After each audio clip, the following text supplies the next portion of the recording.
ที่ช่อง FM 104.50 เมกะเฮิรตซ์ก่อนเนาะคุณโยมวันนี้สดพอจะมีแรงและนิดเบื้องหน้าไงเบื้องหน้ามันต้องให้ดู strong เบื้องหลังเดี๋ยวค่อยว่ากัน หลังจากจบเสร็จจัดเสร็จค่อยว่ากันเนาะก็เดี๋ยวหลวงพี่รายงานตัวก่อน จริงๆวันที่17หลวงพี่มีประชุมพระอาจารย์ท่านส่งมาให้กสทชเนาะวันที่17แต่หลวงพี่ไม่อยู่17อีก2 สัปดาห์ต้องไปจังหวัดสตูลก็มีภารกิจนิดนึงซึ่ง โยมท่านนิมนต์เอาไว้นานแล้วเนาะเอาละคุณโยมกำลังฟังสถานีวิทยุ FM 104.50 เมกะเฮิรตซ์จังหวัดเชียงใหม่วัดฝายหินนี่คือสถานีวิทยุเพื่อการศึกษาพระพุทธศาสนาและวัฒนธรรมก็ออกอากาศเป็นประจำเนาะแต่ว่าเป็นก็สลับกัน เป็นเทปบ้างสดบ้างคือถ้าจะให้หลวงพี่จัดสดเหมือนทุกครั้งย้อนไปเมื่อ10 ปีกว่าๆที่แล้วเนี่ยบรรเลงคนเดียวก็ดูเหมือนไม่น่าจะไหวครับป๋องยังมีทีมงานบุ้มบั้มหลวงพี่ไม่มีหลวงพี่เป็นในที่ทำงานคนเดียวมาตลอดนะ เพิ่งจะมาจากที่หลวงพี่จัดรายการคนเดียวเนี่ยตลอดเป็นระยะเวลา3 ถึง 4 ปีหลวงพี่จึงมีทีมงานก็คือเป็นน้องคนหนึ่งก็คือน้องจ๋าซึ่งตอนนี้ก็ผันตัวเป็นแม่หมอหมอจ๋าพรหมยานเขาดูไพ่พรหมยานมาตั้งแต่ปี5455เนี่ยนั่นแหละตอนนั้นกำลังมาฝึกวิทยายุทธกันไงนั่นแหละก็ดูที่ธรรมสถานนั่นคือทีมงานคนแรกของหลวงพี่และเป็นคนเดียวนะเพราะว่าช่วงนั้นป๋องบอกหลวงพี่ว่าให้หลวงพี่มีทีมงานเหอะซึ่งหลวงพี่ไม่เคยทำงานกับคนอื่นมาแต่ไหนแต่ไรเพราะว่าเราจะรู้ว่าข้อมูลดิบเนี่ยเวลาคัดเวลาอะไรไงฮะเราจะเข้าใจแต่บังเอิญว่าผู้ที่มาทำงานร่วมกับหลวงพี่เป็นมือสมัครเล่นอันนี้เข้าใจเนาะเพราะฉะนั้นเวลา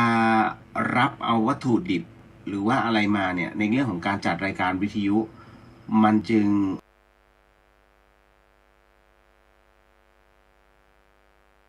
รับมุกกันไม่ได้คำถามไป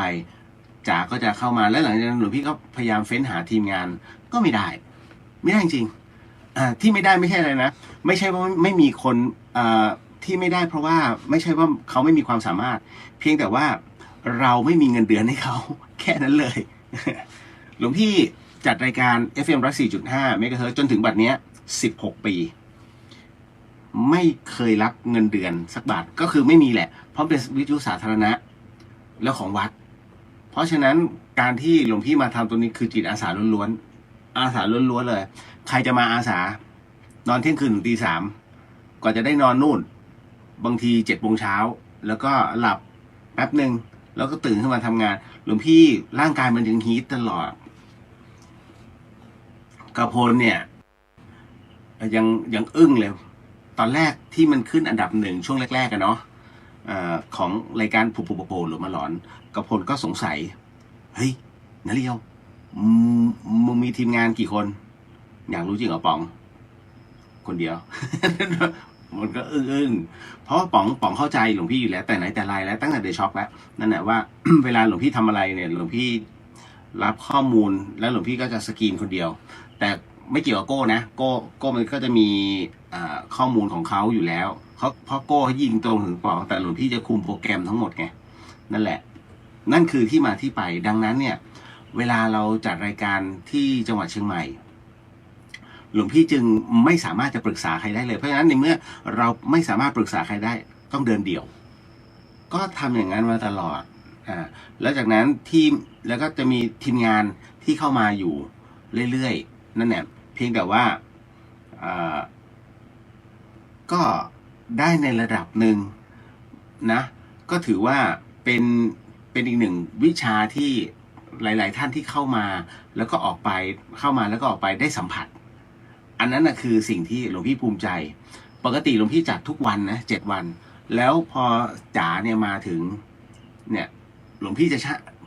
คือตัวหลวงพี่อ่ะมันได้อยู่แล้วไงหลวงพี่จึงขอจัดจันทร์ถึงศุกร์ถูกไหมซึ่งจันทร์ถึงศุกร์มันไม่ใช่พรามไทม์แต่หลวงพี่ต้องการเลี้ยงให้รับรู้ว่าคือเลี้ยงคนน่ะให้ฟังรายการอยู่ตลอดหลวงพี่จึงไม่เลือกพรามไทม์ก็คือเสาร์อาทิตย์ศุกร์เสาร์อาทิตย์เนี่ยคนจะฟังเยอะเพราะนั้นคนที่จะฟังรายการวิทยุเนี่ยส่วนใหญ่เป็นคืนวันศุกร์แล้วก็คืนวันเสาร์แต่ซึ่งมันต้องต่อสู้หลวงพี่ขี้เกียจไปสู้รบกับหนังนะช่วงนั้นโอ้ยมันก็เยอะอ่ะ นะก็เลยไม่เอาดีกว่างั้นเสาร์อาทิตย์ให้จ๋ามาจัดเพราะว่าจ๋าเขามีลูกเล่นในเรื่องของการดูหมอก็เลยให้น้องเขาจัดการตรงนั้นอย่างน้อยยังมีเรื่องดวงเนี่ยหลวงพี่เข้าไปแจมบ้างแล้วจากนั้นจ๋าก็เลยนำเอาทีมเพื่อนๆน่ะของจ๋าเอาเข้ามาหลวงพี่ก็เลยเฟดออกมาดังนั้นหลวงพี่จึงเป็นจันทร์ถึงศุกร์โดยสมบูรณ์ตั้งแต่นั้นเป็นต้นมาจนถึงบัดเนี้ยจันทร์ถึงศุกร์เสาร์อาทิตย์จึงไม่มี ซึ่งปกติหลวงพี่จัด7 วันถามพระอาจารย์ได้มันก็นั่นคือที่มาที่ไปนะเพราะฉะนั้นเดี๋ยวหลายๆคนคิดว่าโอ้ยหลวงพี่รวยไม่ใช่แต่ไหนแต่ไรแล้ว คือทุกคนก็บอกว่าหลวงพี่เอาอะไรกิน ก็เนี่ยก็ยังมีชีวิตอยู่จนถึงทุกวันเนี้ยเราอาศัยตรงนี้เป็นเครดิตในชีวิตหลวงพี่จึงทำตรงนี้มาตลอดเพราะการจัดรายการโผล่หลวงมาหลอนมันชื่อรายการผีนะคุณโยมโผล่นั่นหมายถึงมามั่งไม่มามั่งโหลมาหลอนโหลก็คือคนหนึ่งที่แต่งตัวตามสบายพวกแถวลาดลีบ้านโป่งจะรู้ศัพท์นี้มันมีที่มาที่ไปแล้วค่อยเอาเรื่องหลอนๆมาเล่านั่นแหละหลวงพี่ใช้คำว่าโผล่หลวงมาหลอนแต่กระพลบอกว่ามันยาวไปจำยากนะ ก็เลยเป็นเดอะเฮียนซึ่งเดอะเฮียนเนี่ยมันเป็นรายการที่สมัยที่หลวงพี่อยู่มีเดียออฟมีเดียหลวงพี่คิดชื่อรายการนี้ขึ้นมาแล้วคุยกับกระพลว่าเฮ้ยทำรายการนี้ขึ้นมาไหมแต่สุดท้ายแล้วรายการนี้ถูกพับไปโอ้ไม่งั้นจะเป็นรายการที่เรียกว่าเปรี้ยงรองลงมาจากชมรมคนหัวลุกตอนนั้นนะแต่บังเอิญว่าโดนพับไปเพราะว่ากระพลเอาโปรเจกต์นี้ไปให้บริษัทอื่นหน้าตี ไม่หรอกอีกบริษัทนึงเขาอยากทำแล้วเขามีเงินทุนแต่หลวงพี่ไม่มีนั่นแหละก็เป็นปัจจัยสำคัญ นั่นแหละแต่ก็เราก็ทำงานตรงนี้กันได้ไงจนถึงปัจจุบันนะเนาะนี่คือที่มาที่ไปก่อนเพราะฉะนั้นหลวงพี่จึงทำตรงนี้มาตลอดโดยคนเดียวบางคนสงสัยไงนั่นแหละว่าหลวงพี่มีทีมงานหลวงพี่ไม่มีทีมงานทำทุกอย่างสดแล้วก็ข้อมูลก็คือได้จากโยมมาถ้าไม่ได้เรื่องราวจากโยมที่ส่งมาแล้วหลวงพี่คัดกรองแล้วอะไรประเภทเนี้ยนั่นแหละมันก็ไม่มีเรื่องราวเรื่องเล่าทุกวันนี้คุณโยมก็มีส่งมาบ้างแต่หลวงพี่ไม่พยายามเล่าเพราะว่าอันที่หนึ่งหลวงพี่อยู่ในยูนิฟอร์มของพระสงฆ์อันที่สองหลวงพี่สัมผัสแล้วคือหมายถึงว่าสัมผัสในที่นี้คือเรารับรู้ไอ้เรื่องชีวิตหลังความตายมาแล้วดังนั้นเนี่ยมันมีความรู้สึกเบื่อนิดมันเริ่มรู้สึกว่าเบื่อเราเข้าใจว่าโยมจะถามเรื่องเนี้ยมันเป็นยังไงมั่งหลวงพี่เลียวเขาจะเรียกพี่เลียวมันเป็นไงมั่งพี่เลียวอย่างนี้เนี่ยมันของจริงหรือของปลอมเรารู้แต่ถ้าเราบอกว่าเฮ้ยน้องมึงย้ายออกเถอะจากหอคือเรารับรู้ไงแต่คุณโยมการที่เขามาถามเนี่ยเขาต้องการความมั่นใจว่าฉันต้องนอนที่นั่นให้ได้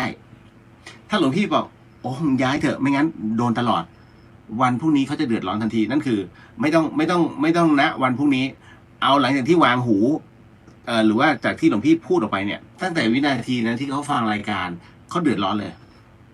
คุณรอไม่ได้แล้วหลวงพี่เนี่ยจะซวยในเรื่องของการรับวิบากตรงเนี้ยก็เราคือผู้รับสารเนี่ยเกิดไม่สบายใจ เดือดร้อน เพราะเราคือผู้ส่งสาร เพราะฉะนั้นในเมื่อมันเกิดจากวจีกรรมของเราแล้วมันเกิดเป็นในเรื่องของกายกรรมของเขาถูกไหมในเรื่องของการทำนี่โอ้โหกูต้องรีบย้ายแล้วหลวงพี่ต้องรับกรรมด้วย เพราะฉะนั้น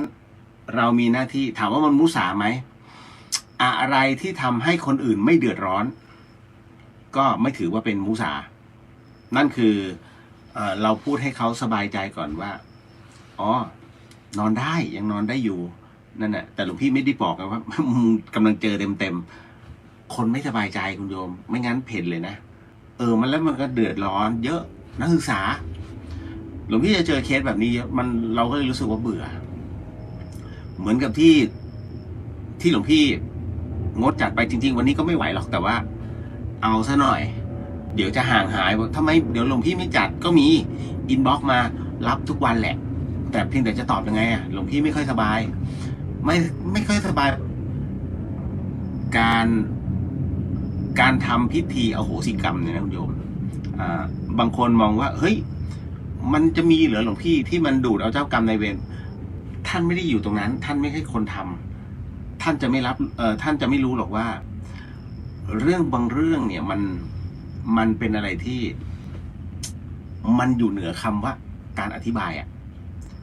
อย่างวันนี้ที่หลวงพี่โพสต์ลงไปในเรื่องของสิ่งที่เราเชื่อนั่นหมายถึงว่าคนเราเนี่ยมักจะเชื่อในสิ่งที่เรารับรู้และเห็นและไต่ตองก็คือใช้ความคิดเพราะฉะนั้นถ้าหลวงพี่บอกว่าชีวิตคนเรามันไม่แน่นอนนะคุณโยมทุกอย่างเนี่ยมันมีเกิดขึ้นตั้งอยู่ดับไปนี่คือกฎของไตรลักษณ์ถูกไหมนี่คือกฎของไตรลักษณ์เพราะฉะนั้นณวันนี้ที่คุณโยมพบเจอกันเนี่ยคุณโยมให้ความรักซึ่งกันและกันเต็มที่เลยนะแต่ถ้าวันหนึ่งคนใดคนหนึ่งที่กำลังยืนคุยกันอยู่มันหายไปแล้วอีกวันหนึ่งมาถูกโพสต์ว่าข้านอนเป็นประธานอยู่ที่วัดแห่งหนึ่งนั่นหมายถึงว่านั่นคือการจากหรือกำลังคุยกันอยู่นะตอนนี้พอคล้อยหลังปุ๊บเอ้าไอ้นั่นประมาณศัตรูเรานี่หว่าและอันนี้ก็คือยิ้มเยาะไอ้ฉันหลอกมันได้แล้วรู้สึกว่าแค้นใจเราถูกหลอกเห็นไหมนี่คือการสัจธรรมการเกิดขึ้นตั้งอยู่ดับไปที่มันเกิดขึ้นคุณโยมจะรู้ทันทีว่าสิ่งที่หลวงพี่ได้พูดไปมันคือเรื่องจริงเพราะอะไรเพราะว่าประสบกับตัวแต่ถ้าหลวงพี่บอกว่าคุณโยมระวังนะทำไม่ดีมันจะตกนรกเป็นไงหลวงพี่ใครสร้างมันอยู่ตรงไหนใช้งบเท่าไหร่แล้วทำไมต้องสร้างมาเพื่อทรมานคนนี่คืออันนี้เขาเรียกว่าลองดีลองภูมิจริงๆแล้วการแค่หลวงพี่ก็เลยบอกว่าแค่การคิดว่ามันอยู่ตรงไหนใครเอางบประมาณมาให้แล้วสร้างที่ไหนยังไงถูกไหมสร้างเมื่อไหร่มันคือการลองดีหลวงพี่กำลังจะบอกว่าลองดีตรงเนี้ยหลวงพี่ก็ชี้ไม่ได้หรอกนรกอยู่ตรงไหนแต่ณขณะที่คุณโยมกำลังคิดอยู่กำลังโต้ตอบอยู่กำลังยอกย้อนอยู่สนุกไหมสบายใจใช่ป่ะหรือว่าเฮ้ยอยากจะฟังคำตอบด้วยความที่ค่าแน่ค่าอาหารการนั่นแหละ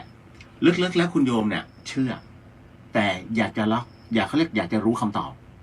ก็เลยอยากจะลองดีว่าอันนี้มันอยู่ตรงไหนล่ะมันอยู่ที่ตัวไงมันอยู่ณขนาดนี้แล้วมันอยู่ในตัวจิตของคุณโยมหลวงพี่เลยถึงได้บอกว่าชีวิตของคุณโยมเนี่ยที่อยู่ในร่างเนี้ยมันมีชีวิตแค่ในระดับหนึ่งแต่วิญญาณที่มันอยู่ข้างในเนี่ยมันเกิดมาตั้งนานแล้วมันเกิดมาตั้งแต่อนันตการหมายถึงว่าย้อนกลับไปไม่รู้เท่าไหร่ต่อเท่าไหร่จนคุณโยมไม่เชื่อว่ากูจะตายแล้วเกิดคุณโยมจะเชื่อมีความรู้สึกว่ามันคือการปฏิสนธิขึ้นมาเสร็จปุ๊บแล้วก็โตขึ้นแล้วก็ตายจบแค่นั้นถูกไหมเพราะมันพิสูจน์ไม่ได้แต่คุณโยมแล้วทำไมคุณโยมมีความรู้สึกว่าเกรงกลัวบางเรื่องล่ะทำไมคุณโยมมีความรู้สึกเรากดดันทำไมเรามีความรู้สึกว่าเฮ้ยตรงนี้มันคุ้นเคย ทำไมเราจะมีความรู้สึกว่าเราต้องทำความดีเราถึงไม่อยากทำความชั่วถูกไหมการทำความชั่วนั้นมีใครอยากหรอกหลวงพี่เข้าใจที่มันทำความชั่วเพราะเหตุการณ์บังคับกรรมบังคับให้กระทำความชั่วนั่นแหละเพราะฉะนั้นเนี่ยเราถึงได้มีความอยากรู้อยากยอกย้อนเพราะจิตมันไม่เคยตายแต่ร่างของคุณโยมน่ะตายมันจึงสลับไปสลับมาเอาขออภัยไม่ใช่สลับไปสลับมาเขาเรียกตายแล้วเกิดตายแล้วเกิดตายแล้วเกิดแต่เพศมันเปลี่ยนไปตามตัวกรรมคุณโยม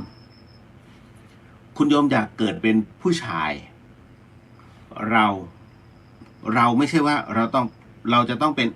LGBTQ ถูกไหมไม่จำเป็นเราอธิษฐานด้วยความมุ่งมั่นขอให้ชาติหน้าฉันเกิดเป็นชายจะได้มีการปฏิบัติธรรมอย่างสมบูรณ์ไม่ต้องมาทรมานทุกเดือนเหมือนกับทุกวันนี้ถูกไหมอันนี้ผู้หญิงก็จะรู้ดีพอถึงเสร็จตรงนั้นเสร็จปุ๊บเนี่ยแล้วเราก็กระทำแต่ความดีอธิษฐานไปเรื่อยๆตัวจิตตรงเนี้ยรับรู้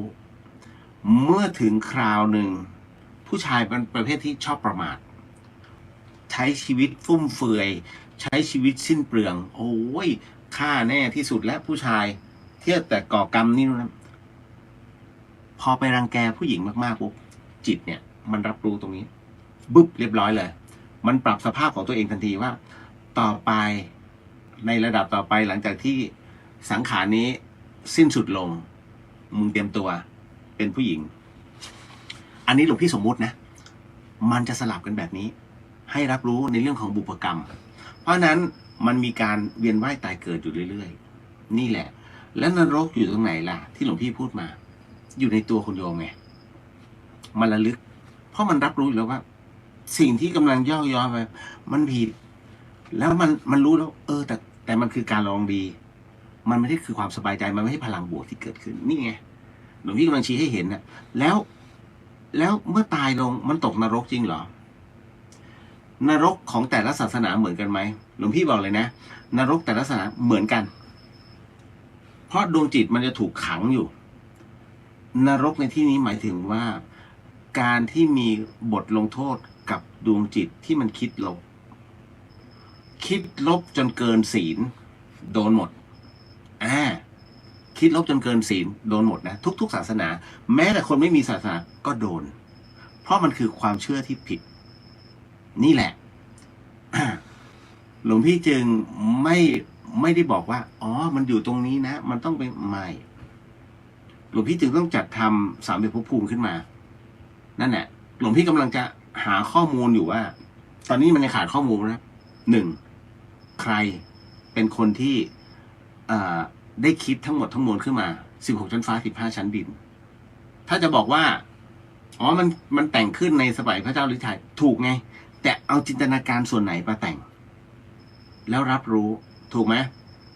แล้วบทที่ไปอยู่ในเทวโลกถูกไหมสวรรค์เทวโลกพรหมโลกจนถึงนิพพานรู้ได้อย่างไรมันก็ย้อนไปถึงในคัมภีร์ของพราหมณ์ด้วยนี่แหละที่มันต้องสืบค้นขึ้นมาเพื่อไขข้อคำถามว่าไม่จริงไม่เชื่อ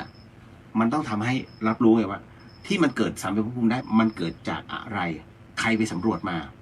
มันต้องมีที่มาที่ไปถูกไหมไม่ใช่อ้างอิงกันลอยๆเนี่ยคือหลวงพี่ที่จะต้องสืบค้นให้ได้ก่อนที่มาทำทั้งหมดเนี่ยมันมีคำตอบหมดแล้วแต่ว่าไอ้ตัวจั่วหัวที่หลวงพี่จั่วเนี่ยหลวงพี่จะหาคำตอบให้ทุกคนนั่นแหละเรื่องของเรื่องก่อนจะเชื่ออะไรมันต้องมีที่มาที่ไปเพราะไม่งั้นคือนิทานถูกปะเนี่ยพูดมากมึนเหมือนกันก็วันนี้ไม่ใช่มันหลายวันที่ผ่านมานั่นแหละก็กำลังจะพูดคุยกับทางช่างในเรื่องของปัจจัยที่จะต้องใช้ในการทำอุโบสถเนาะก็ทั้งหมดทั้งมวลนั้น หลวงพี่มีงบประมาณพอสมควรและของเก่าที่ถมถนนไว้เนี่ยมันเหลืออยู่60,000นิดๆอันนี้ได้จากคุณโยมมาใหม่เป็นอีก40,000กว่าเป็น100,000นิดๆน้องที่เป็นช่าง ท่านก็คำนวณให้เรียบร้อยเพราะหลวงพี่ต้องใช้สายไฟลงดินด้วยพอ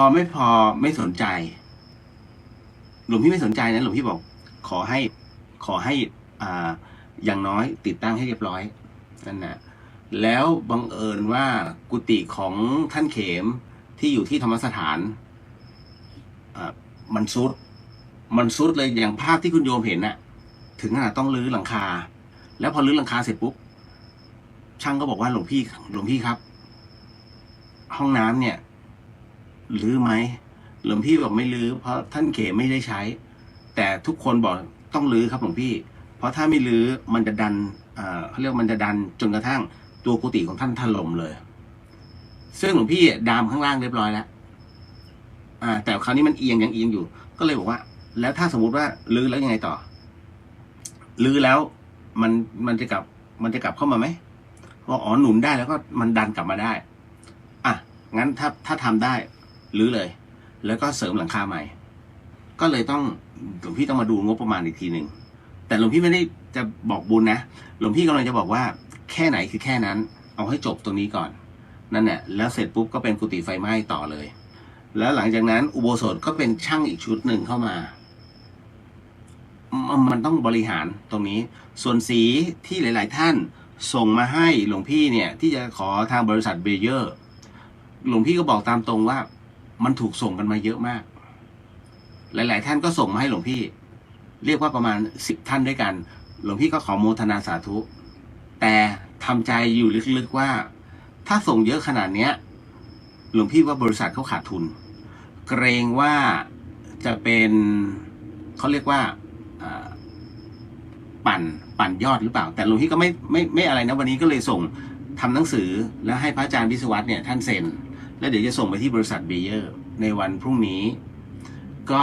ได้ไม่ได้อีกเรื่องหนึ่งถ้าไม่ได้ก็ต้องซื้อเนี่ยก็เตรียมตัวแล้วต้องใช้ในการทาภายในอุโบสถเพราะว่าอุโบสถมันเก่าด้วยและอย่างหนึ่งหลวงพี่พยายามจะนึกถึงการเซฟคอสให้มากที่สุดเพราะฉะนั้นที่กำแพงที่จะต้องหลังพระประธานเนี่ยหลวงพี่ก็เลยขอความเมตตาจากอาจารย์และก็นักศึกษาคณะวิจิตรศิลป์มช.ช่วยออกแบบแล้วก็ขอฝีมือทั้งหมดทั้งมวลทำให้หน่อยท่านก็รับปากให้อันนั้นก็คือแต่หลวงพี่บอกว่าเดี๋ยวสีกับอุปกรณ์เดี๋ยวหลวงพี่หาให้ช่วยทำเลยไม่ต้องห่วงเรื่องของอาหารการกินเดี๋ยวหลวงพี่จะดูแลให้อันนั้นหมายถึงว่าโดยส่วนตัวหลวงพี่จัดการให้เนาะแล้วคราวนี้คือถ้ารองงบประมาณมช.เบิกให้เนี่ยหลวงพี่ว่ามันช้ามันจะไม่ทันการเพราะหลวงพี่กล่าวว่าจะต้องให้เสร็จก่อนกฐินซึ่งกฐินของมหาวิทยาลัยเชียงใหม่ที่มีกับวัดฝายหินเนี่ยแจ้งมาวันนี้คือวันที่25คุณโยม25 พฤศจิกายนวันที่27ลอยกระทงแล้วเพราะฉะนั้นหลวงพี่ก็ยังไม่มั่นใจตัวเองว่าจะอยู่รับกฐินได้หรือเปล่าเพราะว่าหลวงพี่มีรับปากโยมกฐินตกค้างแต่ก็ไม่เป็นไรก็บอกพระอาจารย์แล้วทันก็คือทันไม่ทันก็ไม่เป็นไรก็โมทนาเช่นกันได้อยู่คืออันนี้สงกฐินนะไม่มีปัญหาหรอกเพราะเราในพรรษามันได้อยู่แล้วไงก็เลยมองไว้อย่างนั้นก็แจ้งไว้ก่อนเนาะสำหรับท่านใดที่อยากจะร่วมกฐินวัดฝายหินหรือว่าเป็นกฐินบริวารก็มาพูดคุยกับพระอาจารย์เจ้าอาวาสหลวงพี่ไม่มาตั้งหลวงพี่ไม่หาเรื่องเดือดร้อนพอแล้วแค่บูรณะวัดก็แทบจะกระอักเลือดละหลวงพี่จึงไม่ว่าในพรรษาเนี่ยแทบจะไม่ว่างเลยแต่ก็คือเราฝึกปฏิบัติไงหลวงพี่เลยไม่อะไรมากมายไม่ค่อยเดือดร้อนลงมือทำจะแบ่งพาร์ทตัวเองว่าช่วงเช้าอย่างนี้กลางวันกิน ช่วงบ่ายทำงานต่อตกเย็นภาวนานี่ก็จะแบ่งเป็นพาร์ทนั่นแหละแล้วก็ดึกก็งานคอม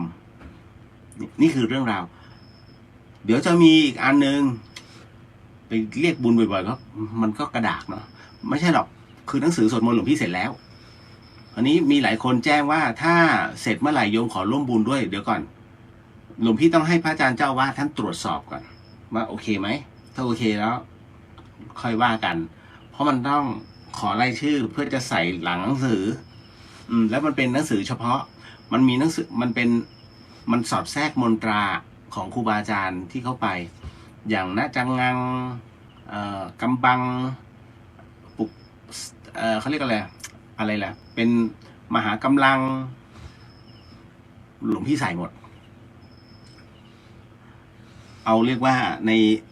นหนังสือบทสวดมนต์ไม่มีอ่ะ แต่ว่ามันก็ไม่ได้เยอะไงเพราะว่ามันต้องหนักไปทางสวดมนต์นี่แหละก็ใส่ลงไปด้วยเดี๋ยวอันนั้นค่อยว่ากันเดี๋ยวขอให้พระอาจารย์เจ้าวาดท่านตรวจสอบก่อนเอาล่ะ เดี๋ยวเนาะเดี๋ยวทักทายก่อนแล้วเดี๋ยวมานั่งสมาธิแล้วจากนั้นก็ค่อยมาเตรียมรับพรด้วยเด้อเตรียมที่กรวดน้ำไว้ด้วยเนาะทีเดียวโยมมุนานมัสการค่ะเจริญพรโยมนัทนมัสการค่ะเจริญพรคุณโยมลายไทยกราบนมัสการหลวงพี่เจ้าค่ะเจริญพรคุณโยมมาต่อมาด้วยอันนี้คืองานพระศาสนาคุณโยม ทุกวัดแหละมันไม่มีที่สิ้นสุดถ้าจะทำนะแต่วัดฝายหินเนี่ยที่หลวงพี่ชอบใจวัดฝายหินคือท่านรู้จักพอวัดฝายหินนั่นคือคุณโยมก็ดูดิวิหารหนึ่งอุโบสถหนึ่งศาลาการประเรียนหนึ่งไม่มีเจดีย์แล้วก็ที่เหลือก็เป็นกุฏิพระส่วนแล้วก็สถานีมีแค่นี้ไม่ต้องสร้างใหญ่โตคือสร้างใหญ่โตเพื่อมาเป็นภาระเหรอวัดไม่ใช่สถานที่ท่องเที่ยวสำหรับหลวงพี่นะวัดไม่ใช่สถานที่ท่องเที่ยวที่ให้คนมานั่งยืนเซลฟี่กับพระพุทธเจ้าเงี้ยหรือว่านี่นู่นนั่นซึ่งแต่ละที่ที่หลวงพี่ไปหลวงพี่ก็ทำเหมือนกันนะแต่ว่าเรารู้ว่าเราควรจะอะไรแบบไหนเวลาเราไปวัดเพราะนั้นวัดจึงเป็นสถานที่ที่เผยแผ่ธรรมะแล้วก็ให้ข้อคิดถ้าโยมมีปัญหาถามพระคุยกับพระเรามีหน้าที่ที่เอาหลักของพระธรรมเนี่ยเอาไปเข้าไปจี้แล้วก็ไปแก้ไขปัญหาใจหรือว่าปัญหาสิ่งที่มันทำให้ใจคุณโยมไม่สบายใจเนี่ยพระต้องทำหน้าที่ตรงนี้หลวงพี่ก็ถึงได้ชอบไงหลวงพี่จึงมีเราเลยรับรู้ว่าสิ่งที่หลวงพี่ภาสกรเนี่ยท่านยินดีพอใจวัดฝายหินก็คือตรงนี้แหละท่านให้อิสระเนี่ยในการศึกษาปฏิบัติเนาะยงบูนกราบนมัสการครับหลวงพี่เจริญพรเดี๋ยวขออนุญาต นิดนึงคุณโยมแป้งกราบนมัสการหลวงพี่เจริญพรเนาะโยมพี่อ๋อยกราบนมัสการค่ะเจริญพรคุณโยมจินชากราบนมัสการหลวงพี่เจ้าค่ะท่านหายสนิทหรือยังเจ้าค่ะยังหรอกยังร้อนอยู่ที่กระบอกตาคืองี้อย่างที่หนึ่งก็เกิดจากเรื่องของทำโหสิกรรมนั่นแหละมันจะมีเอฟเฟกต์เพราะปกติตอนโหสิกรรมหลวงพี่ต้องเนสัชชิกก่อน1 คืนแต่วันนั้นเนี่ยมันมีเหตุที่คือหลวงพี่ต้องรีบทำหลวงพี่เลยไม่ได้ปฏิบัติเนสัชชิกเดี๋ยวเอาไว้ก่อน15 ค่ำก่อนออกพรรษาหลวงพี่ต้องเนสัชชิกครั้งสุดท้ายอีก1 ครั้งเอาบุญให้แล้วจากนั้นค่อย เอาโหสิกรรมกันคือวันที่28 เดือนนี้แหละต้องเนสัชชิกหมายถึงว่าการปฏิบัติสมาธิมันเป็น1 ใน 13 ทุตดวงควัตรนั่นคือเรานั่งสมาธิเนี่ยแล้วก็ปฏิบัติธรรมยืนเดินนั่งตลอดคืนไม่นอนแล้วก็เวลานั่งหลังห้ามพิงนะมีพนักก็ไม่ได้นะถือว่าเป็นโมฆะทันทีเพราะนั้นจะนั่งจะนอนจะหลับก็อย่างนี้ได้หมดแต่ว่าถ้าไปหาที่พำนักไม่ต้องกลับบ้าน จริงๆนะเนสัชชิกคือให้รู้ในเรื่องของการ คือมันต้องเลี้ยงสมาธิให้ได้นะเรื่องของเรื่องแล้วก็กุฏิหลวงพี่มันเล็กมันแค่3 เมตรโยม3 เมตรกว้าง3 เมตร 10ตรงเนี้ยจากข้างหน้าจนถึงข้างหลังที่คุณโยมเห็นเนี่ย อันนี้รู้สึกจะ2 เมตร2 เมตร 40เล็กไหมก็เอาพออยู่ไงถึงได้เรียกว่ากุฏิกรรมฐานนั่นแหละ เพราะฉะนั้นของจะเต็มตำราเยอะคอมตรงนี้จริงๆแอร์ก็ได้โยมคือท่านทนเห็นหลวงพี่ร้อนไม่ไหวท่านก็เลยรวบรวมกับอันนี้ของโยมแอร์โยมแอน ที่ท่านดูพระยิปซีก็รวบรวมแล้วก็นำถวายสร้างให้ อันนี้หลวงพี่โอ้โหคือถ้าไม่ได้ท่านก็หลวงพี่ก็แย่เหมือนกันนะถือว่าช่วยได้เยอะ นะแต่ปกติก็จะใช้เปิดหน้าต่างนั่นนะแล้วก็อันนี้ก็เลยหลวงพี่ก็เลยบอกเนี่ยมีแค่เนี้ย เนาะแล้วเวลานอนหลวงพี่ก็นอนแล้วก็ต้องเปิดหน้าต่างไงพอเปิดหน้าต่างพอหลับเราก็ไม่รู้ตัวแล้วเวลาฝนมันตกอ่ะถ้าหลวงพี่ปิดก็หายใจไม่ออกละอองมันลงเรียบร้อยมันมีฝนตกหนักอยู่2 วันศุกร์เสาร์นั่นเนี่ย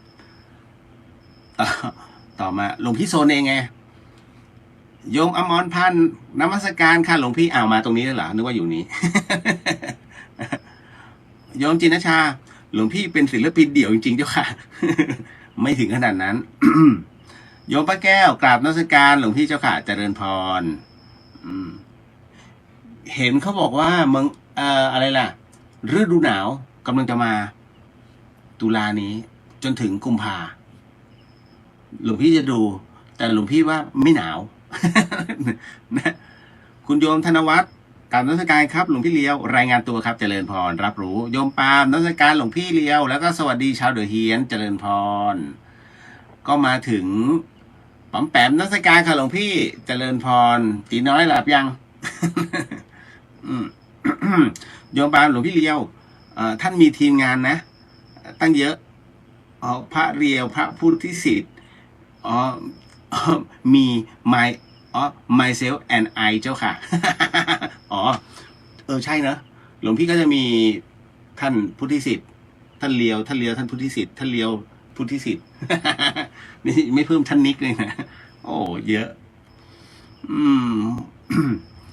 โยมพี่จันจรัสกราบไหว้สาเจ้าเจริญพรสวดมนต์ไหว้พระแล้วค่ะดีโยมน้องสาวินีนมัสการเจ้าค่ะเจริญพรโยมใหม่กราบนมัสการข้าหลวงพี่เจริญพรคือถ้าเห็นหลวงพี่ขออภัยนะถ้าสมมุติว่าหลวงพี่จัดรายการไปด้วยและหลวงพี่ใช้วิธีการดม อย่าว่ากันนะคือบางทีมันต้องกระตุ้นอันเนี้ยพอดีโยมน้องร้านชีวาโลมเขาส่งมาให้เขาเป็นเจ้าของเนาะเป็นแบบพรีเมียมเขาส่งเมืองนอกไงแล้วพอดีว่าเห็นว่าหลวงพี่เนี่ยชอบแจกคือใครที่ขึ้นมาบนวัดฝายหินแล้วเอาของมาถวายหลวงพี่พูดง่ายๆโยมเอาถวายทั้งน้ำแพ็คอย่างเงี้ยแล้วก็พวกขนมขบเคี้ยวหรือว่าพวกจะไปพูดยี่ห้อเดี๋ยวก็โดนไม่เป็นไรพวกขนมปังไอ้ที่มันเป็นกล่องๆเนาะโยมก็เอามาถวายซึ่งหลวงพี่ฉันมื้อเดียว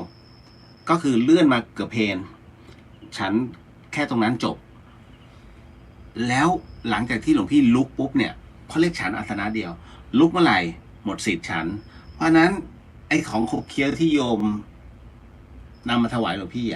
ต้องรีบสละหลวงพี่ก็จึงเอาไอ้พวกเนี้ยไปวางข้างหน้าสำหรับพวกที่เขาวิ่งทุกหรือว่าเดินเทรลอะไรทั้งหลายเนี่ยก็กองพร้อมกับเอาหนังสือคารมะของหลวงพี่ภัสกรไปวางหลวงพี่กำลังวัดใจโยมว่าระหว่างหนังสือคารมะหลวงพี่จะเอาไปครั้งละ12 เล่มเพราะเวลามันหายหลวงพี่จะรู้ว่าวันนี้หายไปเท่านี้จะวางไว้ให้ครบ12 เล่ม12 เล่ม12 เล่มพร้อมกับอาหารหลวงพี่ก็จะวัดใจโยมว่าระหว่างอาหารกับหนังสือธรรมะอะไรมันจะหมดก่อนให้คุณโยมทายไม่น่าเชื่อแต่มันต้องเชื่อโอ้สุดยอดคารามะอยู่เท่าเดิม ขนมหาย น้ำหาย ก็ไม่เป็นไรอันนั้นคือสิ่งที่หลวงพี่มีความตั้งใจอยู่แล้วอย่างน้อยเขาได้รู้แล้วว่าอ๋ออันเนี้ยฟรีนะนั่นแหละก็หลวงพี่ก็ตั้งก็เหมือนกันเดิมคุณโยมท่านใดที่ขึ้นมาทำบุญกับหลวงพี่เนี่ยหรือว่ากับของวัดสายหินนะถ้ามันเหลือใช้หลวงพี่จะขอพระอาจารย์ท่านเจ้าอาวาสพระอาจารย์ขอนะน้ำไปวางเผื่อโยมเขาเหนื่อยอย่างน้อยก็ลงมาจากเขาก็ได้ดื่มหน่อยฟรีไม่ไปเสียเงินนั่นคือวัตถุประสงค์ ก็ตั้งเลยข้างหน้าแต่ว่าตั้งหลบแดดโยมแมวเจริญพรหลวงพี่เดี๋ยวพรุ่งนี้หลวงพี่ต้มยาเลี้ยงพระเหมือนเดิมคุณโยมคุณโยมแมวคุณโยมยาติมาท่านเป็นหมอแพทย์แผนไทยของรามาส่งยามาให้หลวงพี่ต้มตลอดแต่ตอนเนี้ยยังเดี๋ยวพระจะมุสาพรุ่งนี้หลวงพี่จะต้มอันนี้จับเลี้ยงเดี๋ยวจะไม่คือหลวงพี่ซื้อที่เยาวราชเข้ากรุงเทพที่หลวงพี่จะต้องขึ้นลงสถานีเล่งในยี่นั่นแหละแล้วก็ขึ้นมาสถานีมังกรมันจะมีร้านขายยาจีนเครื่องนั่นแหละหลวงพี่จะชอบซื้อเอามาต้มเก๊กฮวยอะไรพวกเนี้ยซื้อเลี้ยงพระต้มแล้วก็ทำเป็นปานะเลี้ยงท่านเพราะต้องทำงานไงฉันได้คุณโยมนัทธินีกราบนมัสการเจ้าค่ะเจริญพรคุณโยมพิสุกราบนมัสการเจ้าค่ะสำนักปฏิบัติธรรมพิโมกมุกอยู่ใกล้วัดฝายหินไหมเจ้าคะอยู่วัดอุโมงค์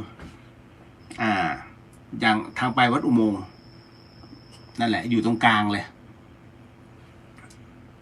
คุณโยมชัชมนกราบนมัสการหลวงพี่ค่ะเจริญพรโยมพี่นพพวันกราบนมัสการเจ้าค่ะเจริญพรต่อมาโยมพี่จันจรัตน์ในวิหารใกล้ๆอุโบสถควรปรับปรุงด้วยไหมเรียบร้อยแล้วอันนี้รู้สึกจะเป็นคณะหลวงพี่น่าจะเป็นรัฐศาสตร์ท่านมาบูรณะข้างในแต่พลาดนิดนึงคือไม่ยอมทำไฟก่อน หลวงพี่ถึงก็พอเห็นวิหารสวยแล้วไงก็เลยมองว่าถ้างั้นเดี๋ยวทำอุโบสถโดยทำไฟก่อนแล้วเดี๋ยวสีค่อยทีหลังนี่แหละ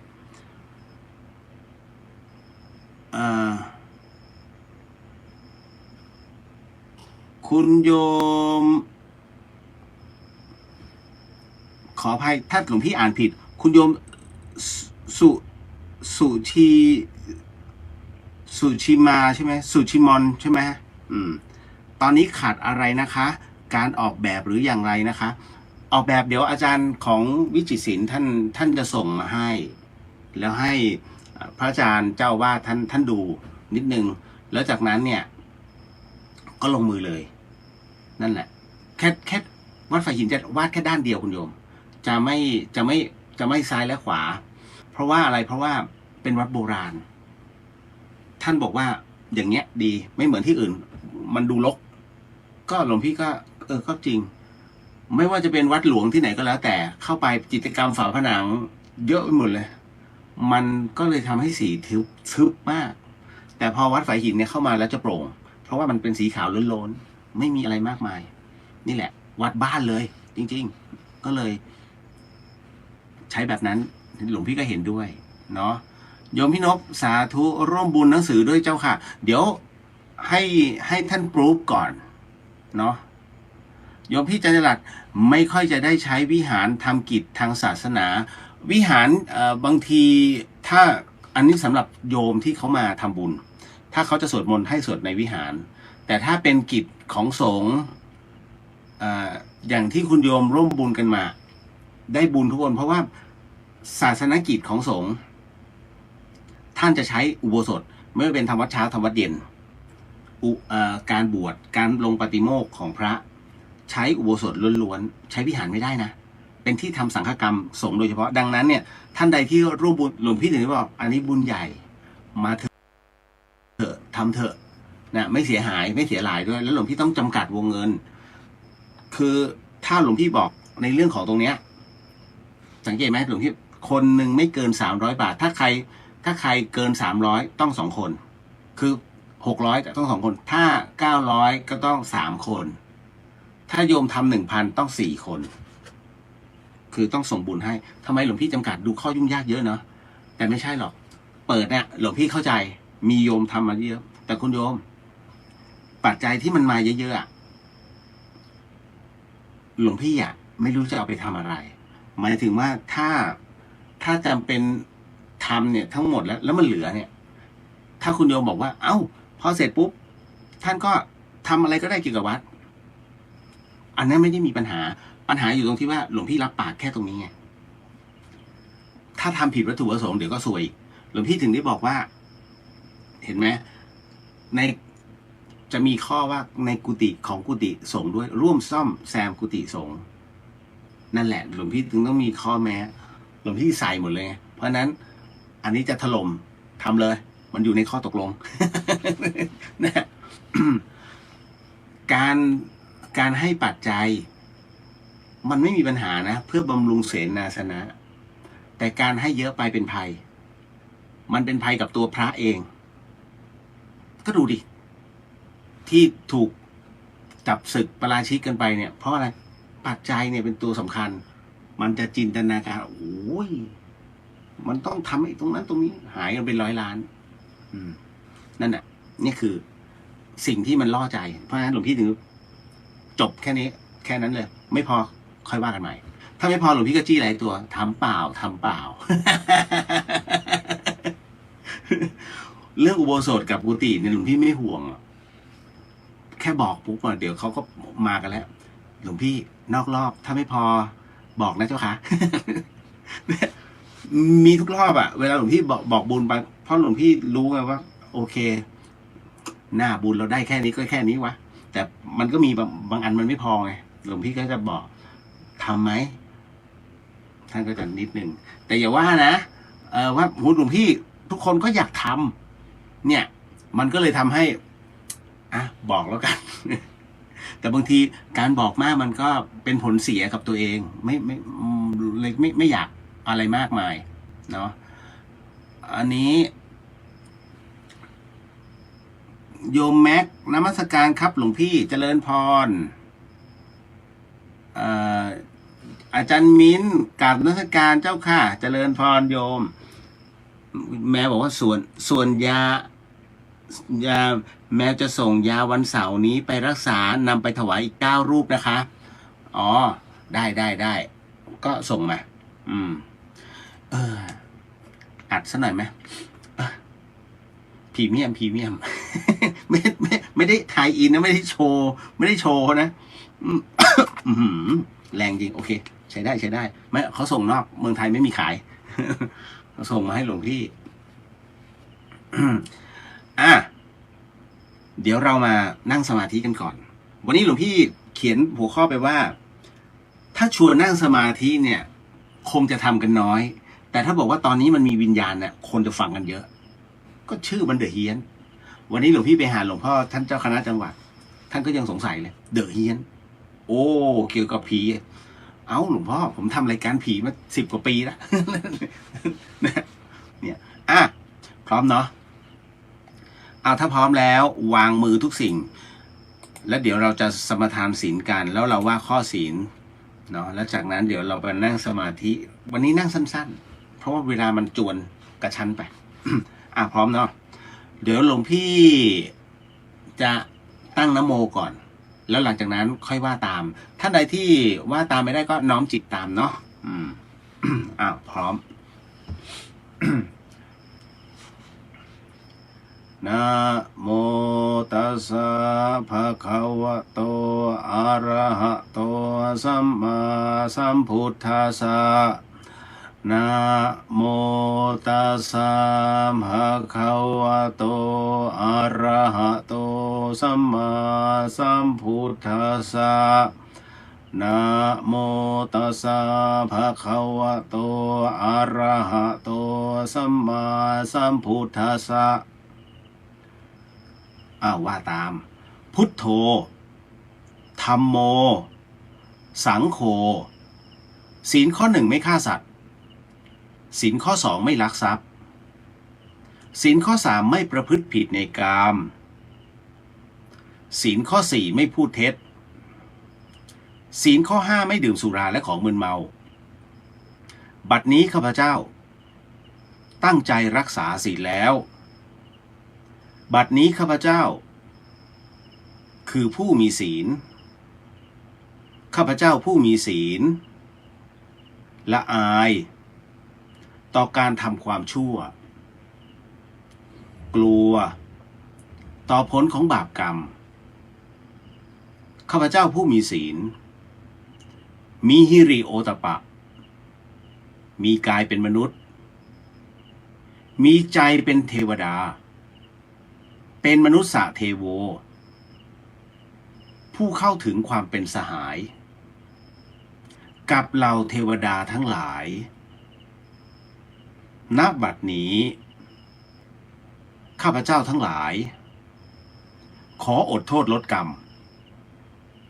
ที่ข้าพเจ้าได้ประมาทพลาดพลั้งในช่วงวันนี้ลงในฉับพลันและขอให้กรรมดีที่ข้าพเจ้าหรือเหล่ากัลยาณมิตรได้ทำไว้นั้นขอจงมาแทรกส่งผลบุญนี้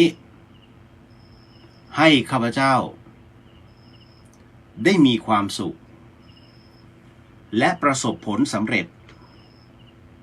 ตลอดไปเถิดสาธุสาธุสาธุอนุโมทามิ เอาล่ะก็มาเข้าสู่ในช่วงของนั่งสมาธิ คุณโยมเวลานั่งสมาธิขอให้ทิ้งสิ่งที่มันรกหัวออกไปรู้จักวางอะไรก็ตามที่ทำให้เรามีความขุ่นข้องหมองใจทิ้งเลยนะตรงนี้วันพรุ่งนี้จะต้องวางแผนยังไงต่อหรือว่าหลังจากที่ฟังรายการนี้จบแล้วฉันจะทำยังไงต่อช่างมันทิ้งไปอยู่ปัจจุบัน หลวงพี่ขอให้ทิ้งนอนแล้วกำหนดลมหายใจเอานะเข้าออกสวยใจลึกแค่ตรงไหนมาร์กจุดไว้หรือว่ามันลึกไม่พอเอานิ้วดีดไปที่ใต้สะดือนิดนึงเขาเรียกท้องน้อยพั่วเป็นจุดมาร์กฉันแต่เรารับรู้ถึงข้างนอกถูกไหมขอให้กลับความรู้สึกนี้ไปอยู่ข้างในแล้วก็สูดหายใจเข้าออกแล้วจากนั้นค่อยวางลมหายใจทุกลมหายใจเป็นปกติแล้วก็วางความรู้สึกไปอยู่ตรงที่เราดีดมันนะท้องน้อยตรงนั้นนะจับไว้ถ้าจิตมันคิดสมองมันคิดเพราะว่ามันมีสิ่งรบกวนเยอะแยะไอ้ข้างบ้านร้องคาราโอเกะมลพิษทางเสียงทั้งหลายตรงนี้ก็ลูกยอแงอะไรก็ว่ากันไปจิตมันจะไปมันจะพะวงแต่เดี๋ยวสักพักมันจะกลับมาเพราะมันมีหน้าที่แล้วเพราะเรามาร์กมันไว้แล้วเนาะเพราะฉะนั้น จงทำในสิ่งที่ตัวเองอยากทำในช่วงระยะเวลา 3-5 นาทีต่อจากนี้นี่คือกำลังอานิสงส์ผลบุญอันแท้จริงถ้าพร้อมแล้วค่อยๆหลับตาลงค่อยๆหลับตาลง ทุกท่านเนาะหลวงพี่ก็หลับตาด้วยลืมตาด้วยเพราะว่าต้องบรรยายไปด้วยคุณโยมที่อยู่ข้างนอกกุฏิหลวงพี่ทั้งหมดทั้งมวล เมื่อกี้รับศีลไปแล้วเนาะก็นั่งสมาธิด้วยมันจะได้พร้อมๆกันโยมเขาทำแล้วเราผู้ไม่มีกายก็ทำบ้าง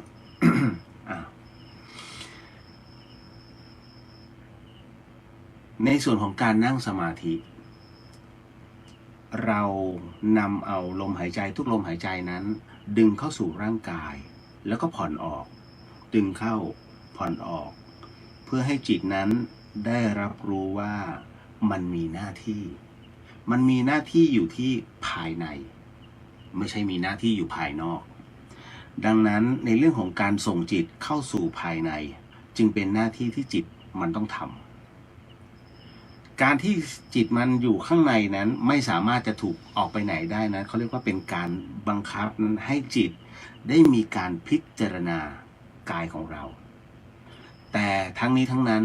ความรู้สึกนี้ความคิดนี้มันจะเกิดขึ้นในสภาวะต้น แต่สภาวะของการนั่งสมาธิอันแท้จริงนั้นจะไม่เกิดความรู้สึกอะไรเลยความรู้สึกต่อไปที่คุณโยมสามารถสัมผัสได้นั้นคือความรู้สึกแห่งความว่างสภาวะของสมาธิในความว่างนั้นเป็นเรื่องของสูญญตาสมาธิมันจะมีแค่ชั่วครั้งชั่วคราวเพียงแค่แวบเดียวมันว่างจริงๆว่างในที่นี้ที่คุณโยมสามารถรู้สึกได้นั้นต่างจากสมาธิที่มันว่างตอนที่คุณโยมตื่นนอนแล้วนั่งเหวอๆตอนที่เราตื่นนอนแล้วนั่งเหวอๆนั้นเป็นอีกหนึ่งอัน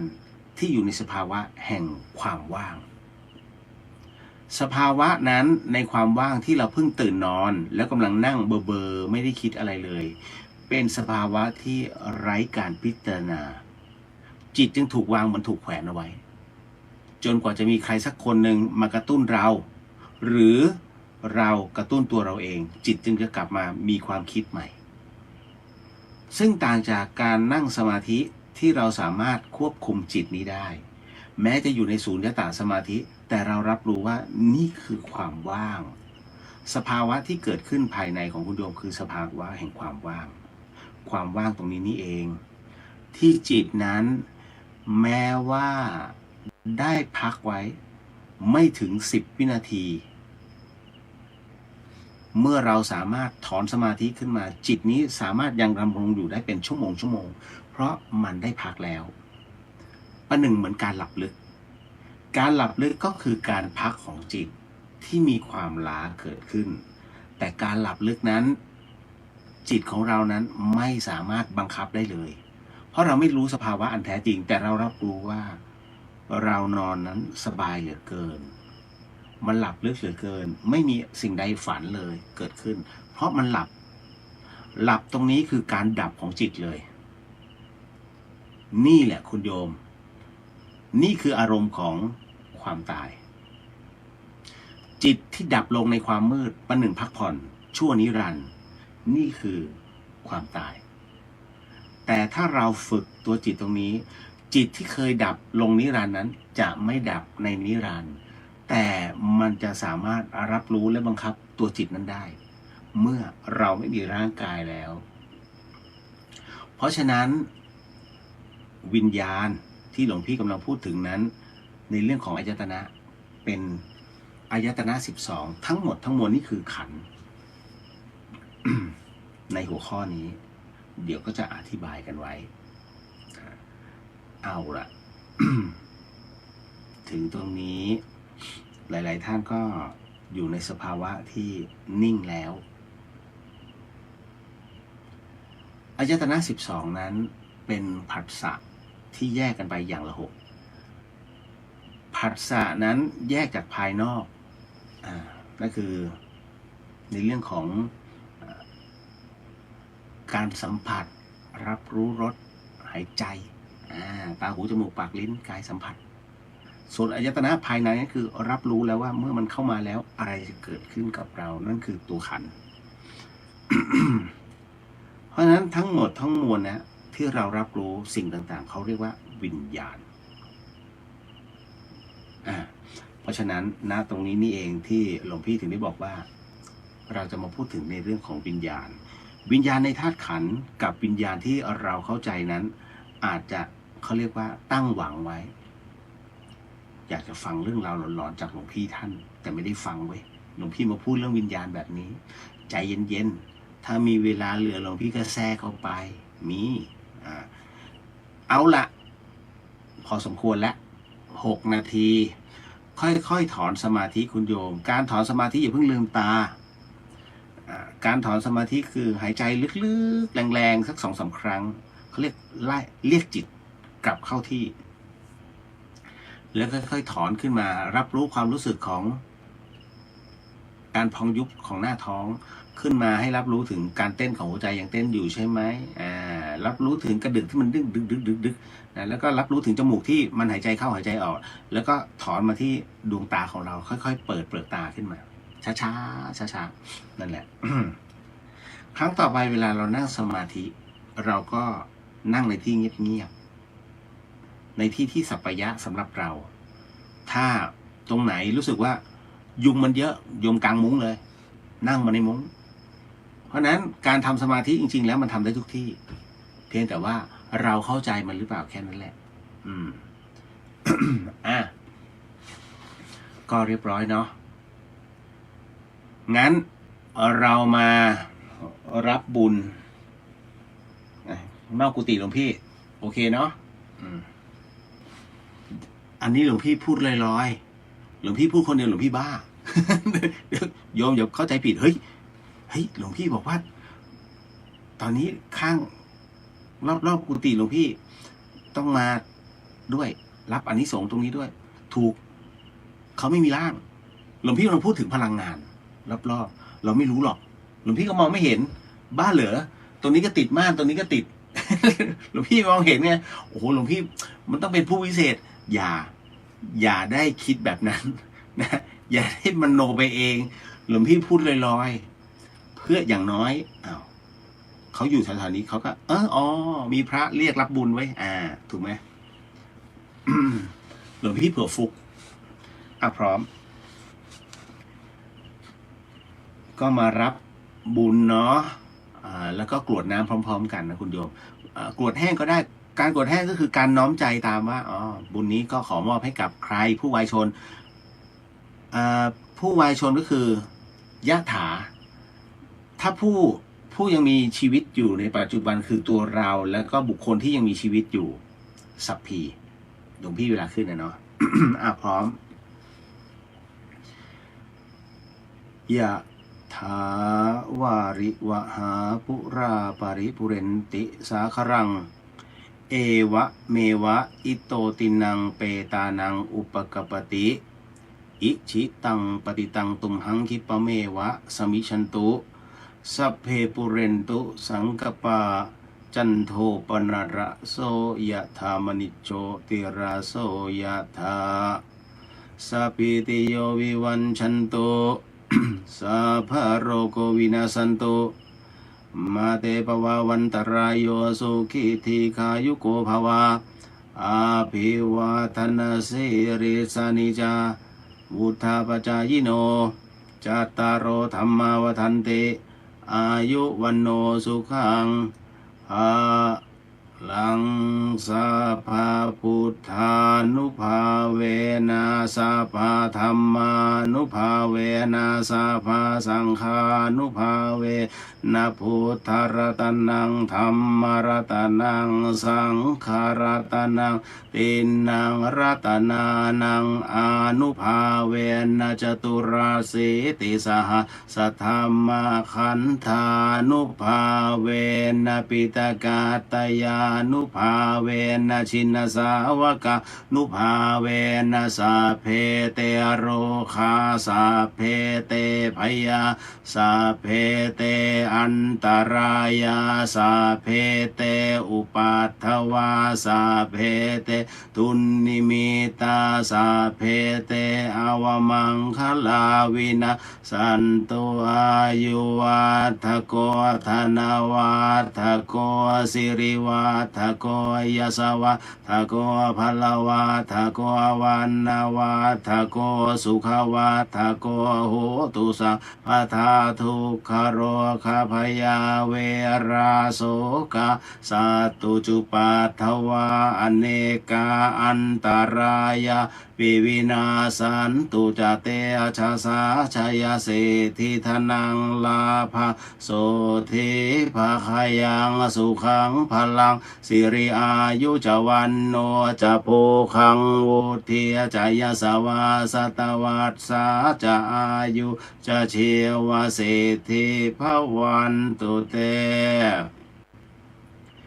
ภวตุสาภมังคารังราคันตุสาปเทวตาสาพระพุทธานุภาเวนะสัทธาโสติภวันตุเตภวตุสาภมังคารังราคันตุสาพระเทวตาสาพระธรรมานุภาเวนะสัทธาโสติภวันตุเตภวตุสาภมังคารังราคัน นตุสัพพเทวตาสัพพสังฆานุภาเวนัสสทธาสุทีภ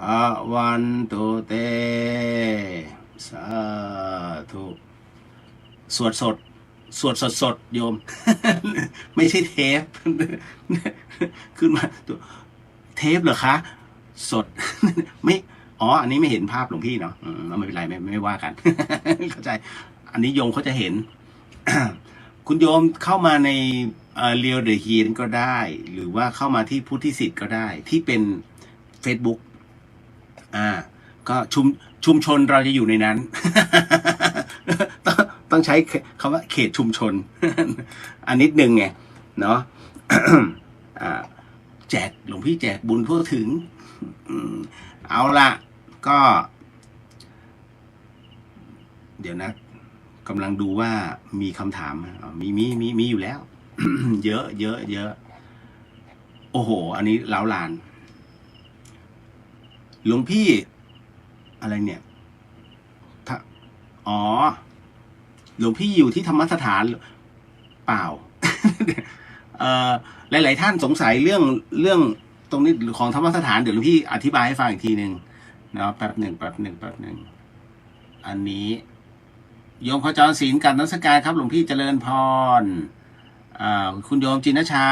กราบโมทนาสาธุหลวงพี่นำภาวนาแล้วก็ให้พรเจ้าค่ะแล้วก็โมทนาสาธุกับทุกท่านที่ร่วมปฏิบัติภาวนานะคะเจริญพรเนาะคุณโยมอุ๋ยบอกกราบโมทนาสาธุเจ้าค่ะเจริญพร ตอบคำถามที่ละคำถามก่อนนะวันนี้เยอะมากแล้วก็มีเรื่องผีๆแต่ว่าเก็บไว้ก่อนคือ โยมถามว่าหลวงพี่ไม่ประจำอยู่ที่ธรรมสถานเหรอหลวงพี่บอกนิดนึงว่าคือตอนนี้มันเป็น มันเป็นอะไรที่ในพรรษาพอเราอุปสมบทแล้วเนี่ยเราคือนิวสงฆ์ถูกไหมเพราะฉะนั้นในเมื่อเราเป็นพระใหม่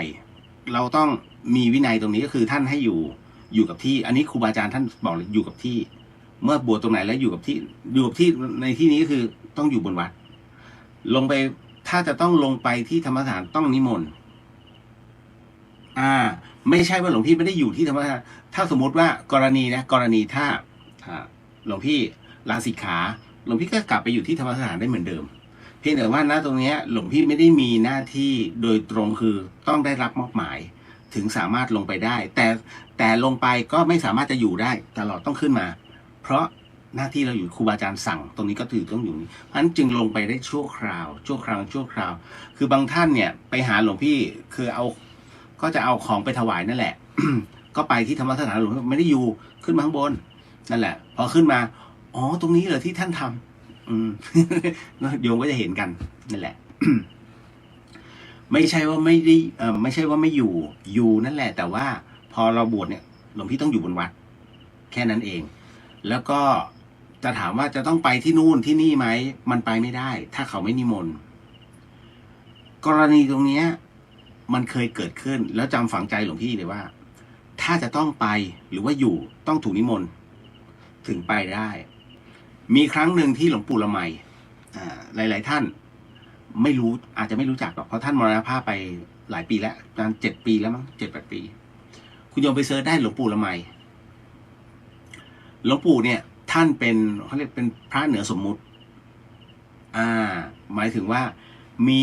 ในร่างของท่านน่ะมีหลายๆร่างใช้คำว่ากันว่านะมาอยู่ตรงนั้นแล้วอายุของท่านคือ100ตอนนั้นเจ้าตาสุรังคณาสุนทรพนาเวศที่เป็นดาราตาไปดูใบสุทธิของท่านเนี่ย100 กว่าปีหลวงพี่ไม่แน่ใจว่า140หรือ150 กว่าปีนั่นคือเมื่อ7-8 ปีที่แล้วนะนะตรงนั้นเลยนั่นแหละ เพราะฉะนั้นขนาดหลวงปู่หมุนน่ะตอนนั้นหลวงพี่ไปช่วงงานวันเกิดของท่านพอดีมันไปตรงหลวงพี่ก็ไม่รู้หรอกมันไปตรงนั้นเอง แล้วขนาดหลวงปู่ที่ว่า80-90พอเจอท่านต้องคุกเข่าแล้วกราบหลวงพี่ก็ตกใจ ตอนนั้นหลวงพี่ไม่รู้นี่อายุของท่านก็เลยถามน้องๆที่ไปด้วย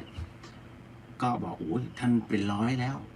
อาตาก็เลยเล่าที่มาที่ไปหลวงพี่คือจึงรับรู้อ๋ออย่างนี้นี่เอง แล้วหลังจากนั้นเสร็จปุ๊บวันเกิดท่านไงท่านนิมนต์พระทั้งหมด9 รูป9 รูปนี่โอ้เจ้าคณะจังหวัดด้วยนะเจ้าคณะจังหวัดถึง2 จังหวัดมาในงานวันเกิดท่านแล้วก็นั่งเรียงโอ้โหคือเรียกว่าระดับทั้งมหาทั้งเจ้าคุณมานั่งสวดนะแล้วคราวนี้ปรากฏว่าคณะสุดท้ายที่มาเนี่ยเป็นพระท่านนิมนต์เจ้าอาวาสมั้งมารูปหนึ่งแต่ปรากฏว่ามีพระตามมาด้วยอีก3เลยนั่งตรงนั้นน่ะเป็น12ท่านก็เลยบอกว่าจัดตึ้งปุ๊บแล้วเสร็จปุ๊บครบ9อีก3ที่มาต้องนั่งนอกท่านคว้าไมค์เลยเนี่ยนะสันดานพระโอ้โหทุกคนนิ่งในงานนะโยมนิ่งเลยนะเนี่ยจำไว้นะเนี่ยสันดานพระท่านพูดนี้เลยนะกูไม่ได้นิมนต์อย่ามาให้จำเอาไว้ต้องนิมนต์ถึงมาได้กูนิมนต์ไว้แค่9 รูปมึงมากันเนี่ย12แล้วจะยังไงโอ้เหวอเลยนะอีก3 รูปที่มาคือหลวงพี่ก็ไม่รู้ที่มาที่ไปแต่นั่นคือคำพูดที่ออกมาเลยแล้วคนเป็นพันน่ะอึ้งเลยนะโอ้โหถ้าสมมติว่าเราอยู่ตรงนั้นโอ้ทำไมท่านทำนี้ แต่ไม่ท่านรู้เลย3 รูปท่านยกมือไหว้หลวงปู่เลยต้องจัดที่นั่งอีก3 รูปออกข้างนอกแต่นั่งคือออกนอกเต็นท์นิมนต์น่ะนั่งแล้วก็เรียงกันก็สวดท่านเลยบอกว่า เนี่ยอย่าเห็นแก่ได้ท่านพูดอย่างนี้อย่าเห็นแก่ได้ เพราะฉะนั้นต้องให้นิมนต์ก่อนถึงจะมาหลวงพี่จำติดเลยเพราะฉะนั้นเวลาจะไปไหนต้องนิมนต์ถ้าไม่นิมนต์ไปไม่ได้แต่หลวงพี่จึงต้องถือเป๊ะมากเพราะกลัวถูกด่าโหเจอแล้วมันติดเนี่ยนั่นแหละเดี๋ยวอันเนี้ยที่พูดออกอากาศเนี่ย104.5เนี่ยนะคือมันเป็นเรื่องจริงที่เกิดขึ้นหลวงพี่ไม่ได้ไปกระตุกหรือว่าไปหาเรื่องพูดคำแบบนี้เพื่อออกไม่ใช่หลวงพี่กำลังอธิบายให้ฟังว่าเห็นไหมสมณะเนี่ยท่านจึงต้องซัดเนี่ยเพราะว่าถ้าไม่บ่งมันจะไม่รู้แล้วคำของท่านแต่ละคำเนี่ยหงายท้องอ่ะคุณโยมนี่ยังไม่รวมไม่รู้ปอนฟังอยู่วะคือที่ไปกับหลวงพี่จะมีท่านปอนเจ้าปอนแล้วก็ท่านฟูกอีกคนหนึ่งท่านพูดมารู้ไหมสิ่งสุดท้ายที่พระพุทธองค์ทิ้งเอาไว้ให้คืออะไร อย่าให้หลวงพี่พูดถ้าพูดเดี๋ยวคุณสุภาพสตรีรับไม่ได้ จริงนะเราเอาไว้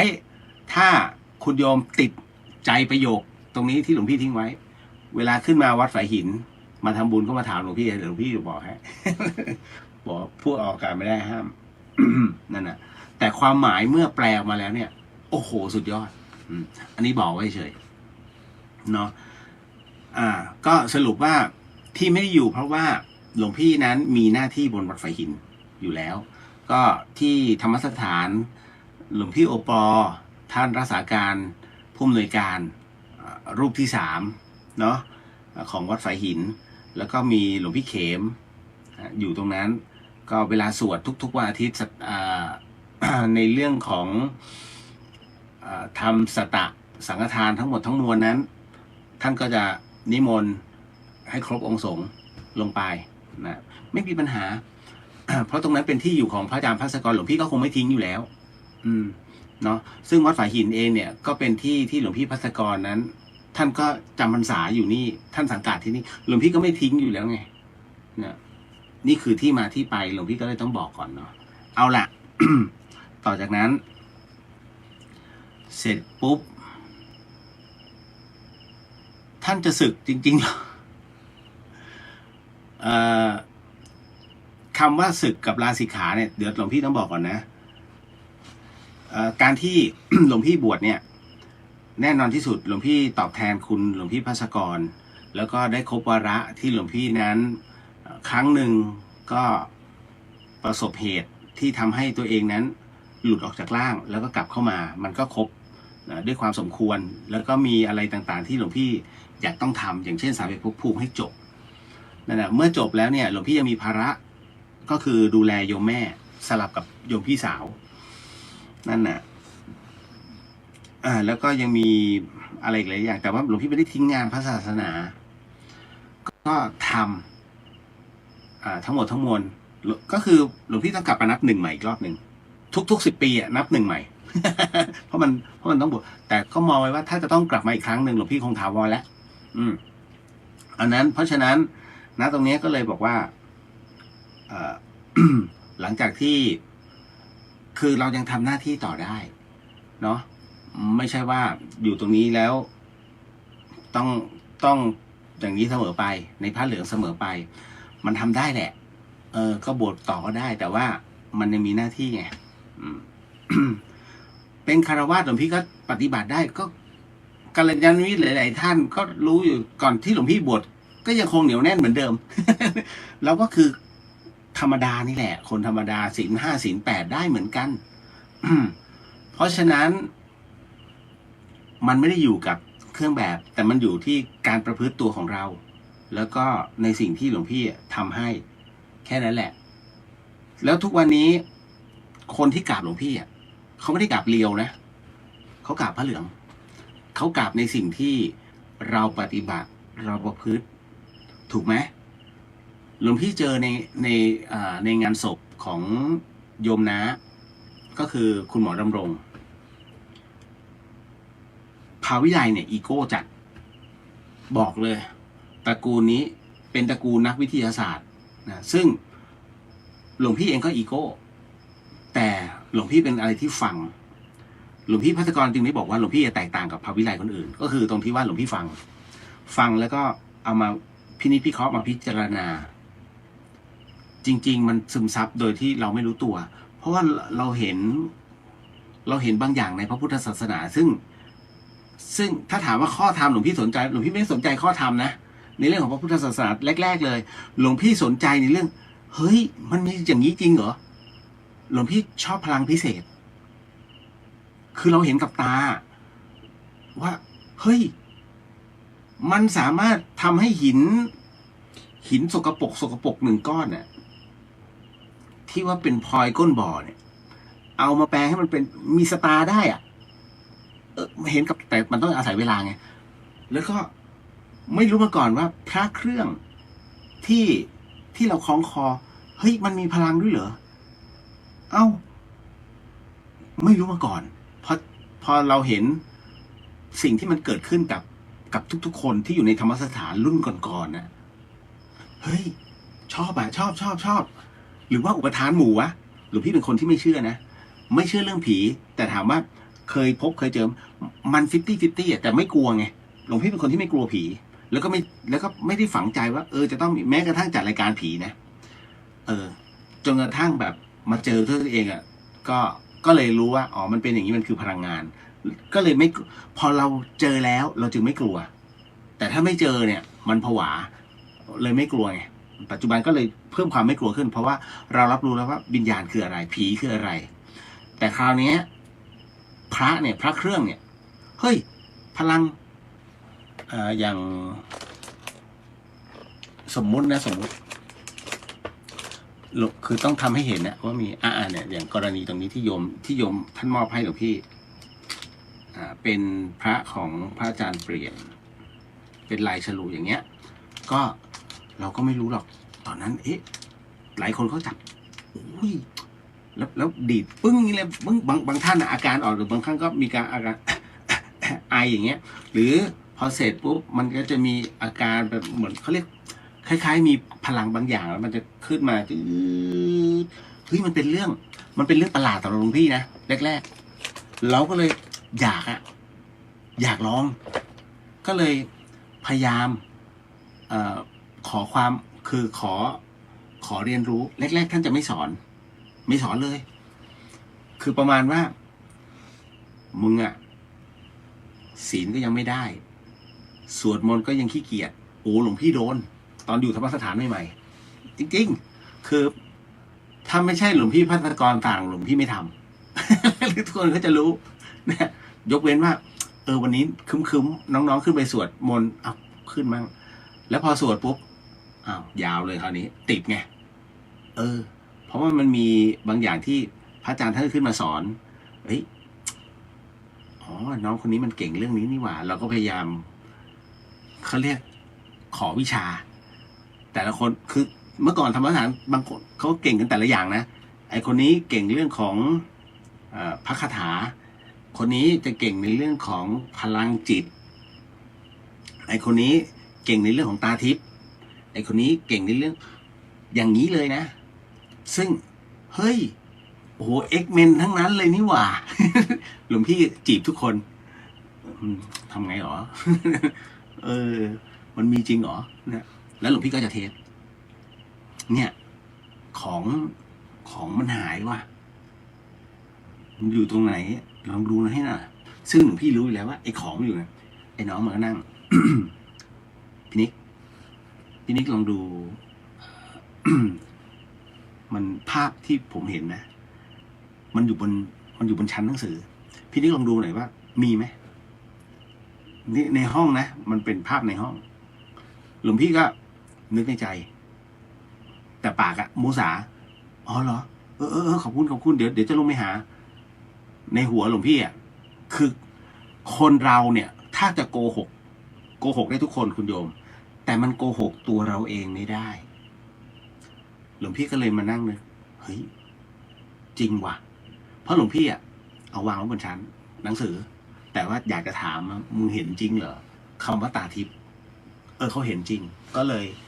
ยเป็นอะไรที่อยากรู้ มันมีครั้งหนึ่งพระอาจารย์ภัสกรเนี่ยท่านจัดรายการพุทธธรรมนำสุขหลวงพี่ก็ไปด้วยมีน้องคนหนึ่ง ตอนนี้เป็นเขาเรียกเป็นนักเทรดหุ้นก็มาโอ้ตอนนั้นมาปฏิบัติธรรมมี2 คนผู้ชาย 1 ใน 2 คนเนี่ยหลวงพี่ไม่เอ่ยชื่อนะก็มาเสร็จปุ๊บในขณะที่พระอาจารย์ท่านกำลังจัดกันอยู่พระอาจารย์ภัสกรแล้วก็มีพระอาจารย์ไม่แน่ใจน่าจะเป็นพระอาจารย์เสน่ห์จัดคู่กันมั้งแล้วตรงนั้นเสร็จปุ๊บไอ้น้องเนี่ยเขานั่งนิ่งๆ หลวงพี่ก็หันไปดูมานั่งสมาธิเลยกันตอนนี้เขาจัดรายการกันอยู่ อันนี้คิดนะยังไม่ได้พูดกับเขาพอจัดเสร็จปุ๊บหลวงพี่ก็เลยถามนั่งทำไมอ่ะท่านมีอะไรเหรอถึงต้องนั่งสมาธิคือน้องคนนี้เขาเก่งในเรื่องของพลังอ๋อเปล่าครับผมไปเที่ยวมาครับฮะเฮ้ยกลายเป็นอีกเรื่องแล้วมึงนั่งกันในห้องส่งนะแล้วมันนั่งสมาธิแต่คำตอบที่หลวงพี่ได้คืออ๋อผมไปเที่ยวมาครับมึงไปเที่ยวยังไงมึงก็นั่งอยู่หน้ากูอย่างเงี้ย แล้วเราก็แปลกๆเลยอ๋อก็ตัวอยู่แต่ว่าผมถอดไปเที่ยวแล้วไปที่ไหนหรอเห็นอะไรไหมอ๋อไปเรื่อยๆครับแวะไปดูตรงนั้นตรงนี้เฮ้ยเนี่ยคุณโยมนี่คือสิ่งที่หลวงพี่ติดที่ธรรมสถานเมื่อก่อนนี้มันก็เลยทำให้เรามีความอยากรู้ว่าแล้วทำไมหลวงพี่จึงไม่ไปไหนเลยไงเพราะอีธรรมสถานเนี่ยนะมันเป็นสถานที่ในอดีตจอมยุทธเหล่านี้มาอยู่กันแล้วหลวงพี่น่าจะเป็นคนสุดท้ายที่เฝ้าโยงให้จริงเนี่ยคือที่มาที่ไปว่าทำไมถึงหลวงพี่ถึงผูกติดแต่ว่าตอนนี้เริ่มที่จะเห็นสัจธรรมแล้วว่าทุกอย่างมันเริ่มเปลี่ยนแปลงหมายถึงว่าทุกสิ่งนั้นย่อมมีเกิดขึ้นตั้งอยู่ดับไปวันหนึ่งหลวงพี่ต้องตายลงเช่นกันธรรมสถานก็จะเปลี่ยน รูปแบบไปเรื่อยๆนั่นแหละนั่นคือสิ่งที่พอเราเริ่มคิดได้แล้วหลวงพี่ก็เลยมองว่าหลังจากที่ได้ลาสิกขาลง แล้วตรงเนี้ยก็ยัง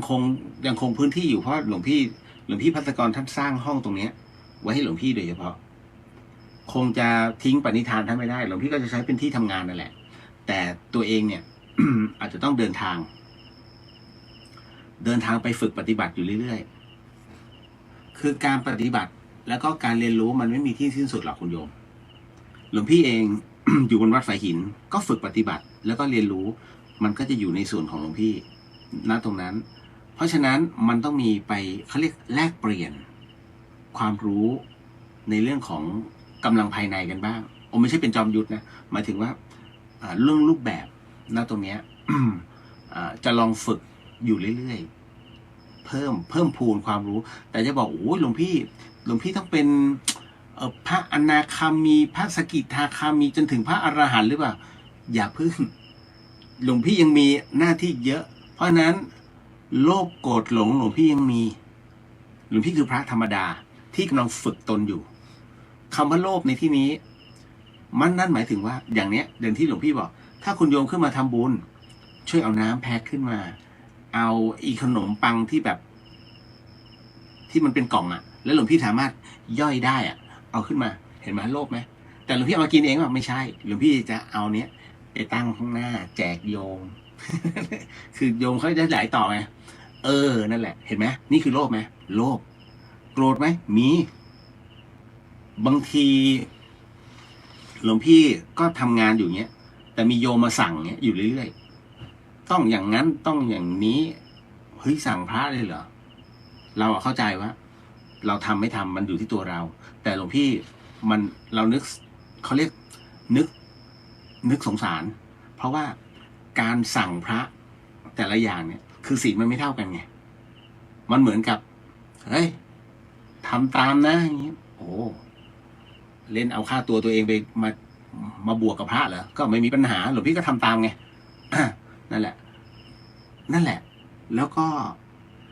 อะไรแหลมเดินวิ่งฮึบแล้วก็เหมือนกับพี่ไม่มีพระเลยไหมหรือว่าหลวงพี่ไม่มีนะบอกพี่ถ้าว่างเนี่ยตอนนี้หนูเดือดร้อนเลยนะช่วยโทรหาหนูหน่อยแล้วกันมีโยมสั่งขนาดนี้ คือเขามีปัญหา1ปัญหาชีวิต2ปัญหาของสามีเขาซึ่งจะมาใช้ให้พระโทรหาไม่ได้โยมต้องโทรมาถ้าพระโทรไปเนี่ยสังฆทิเศษไม่ได้เลย นั่นแหละเพราะฉะนั้นแล้วเวลาคุยเนี่ยหลวงพี่ต้องเปิดสปีกเกอร์นะต้องแสดงความบริสุทธิ์ใจถ้าเป็นเสียงโยมคุณโยมทั้งหลายที่โทรหาหลวงพี่ซึ่งเป็นสีกาเนี่ยอันนี้หลวงพี่บอกให้รู้ไว้หลวงพี่ไม่ได้ยกหูนี่นะหลวงพี่ต้องกดเพื่อให้รอบข้างได้ยินด้วยนั่นแหละเขาเรียกเป็นการแสดงความบริสุทธิ์ใจว่าไม่ได้มีการพูดคุยเกินเลยไปกว่าธุระหรือว่าการปรับทุกข์แค่นั้นอันนี้มันเป็นข้อวินัยอยู่แล้ว นี่แหละ แต่อย่างที่บอกว่าไอ้เรื่องราศีขามันถึงเวลาหลวงพี่ก็จะกลับมาแบบนี้แหละหลวงพี่ก็ตั้งใจอยู่เนาะแต่ตอนนี้ก็ยังไม่แน่ไงอาจจะไม่สึกเลยเนาะแต่ว่าขอดูก่อนแต่ขอให้สามเอกภพภูมิจบก่อนค่อยว่ากันอีกทีหนึ่ง ตามนั้นต่อมา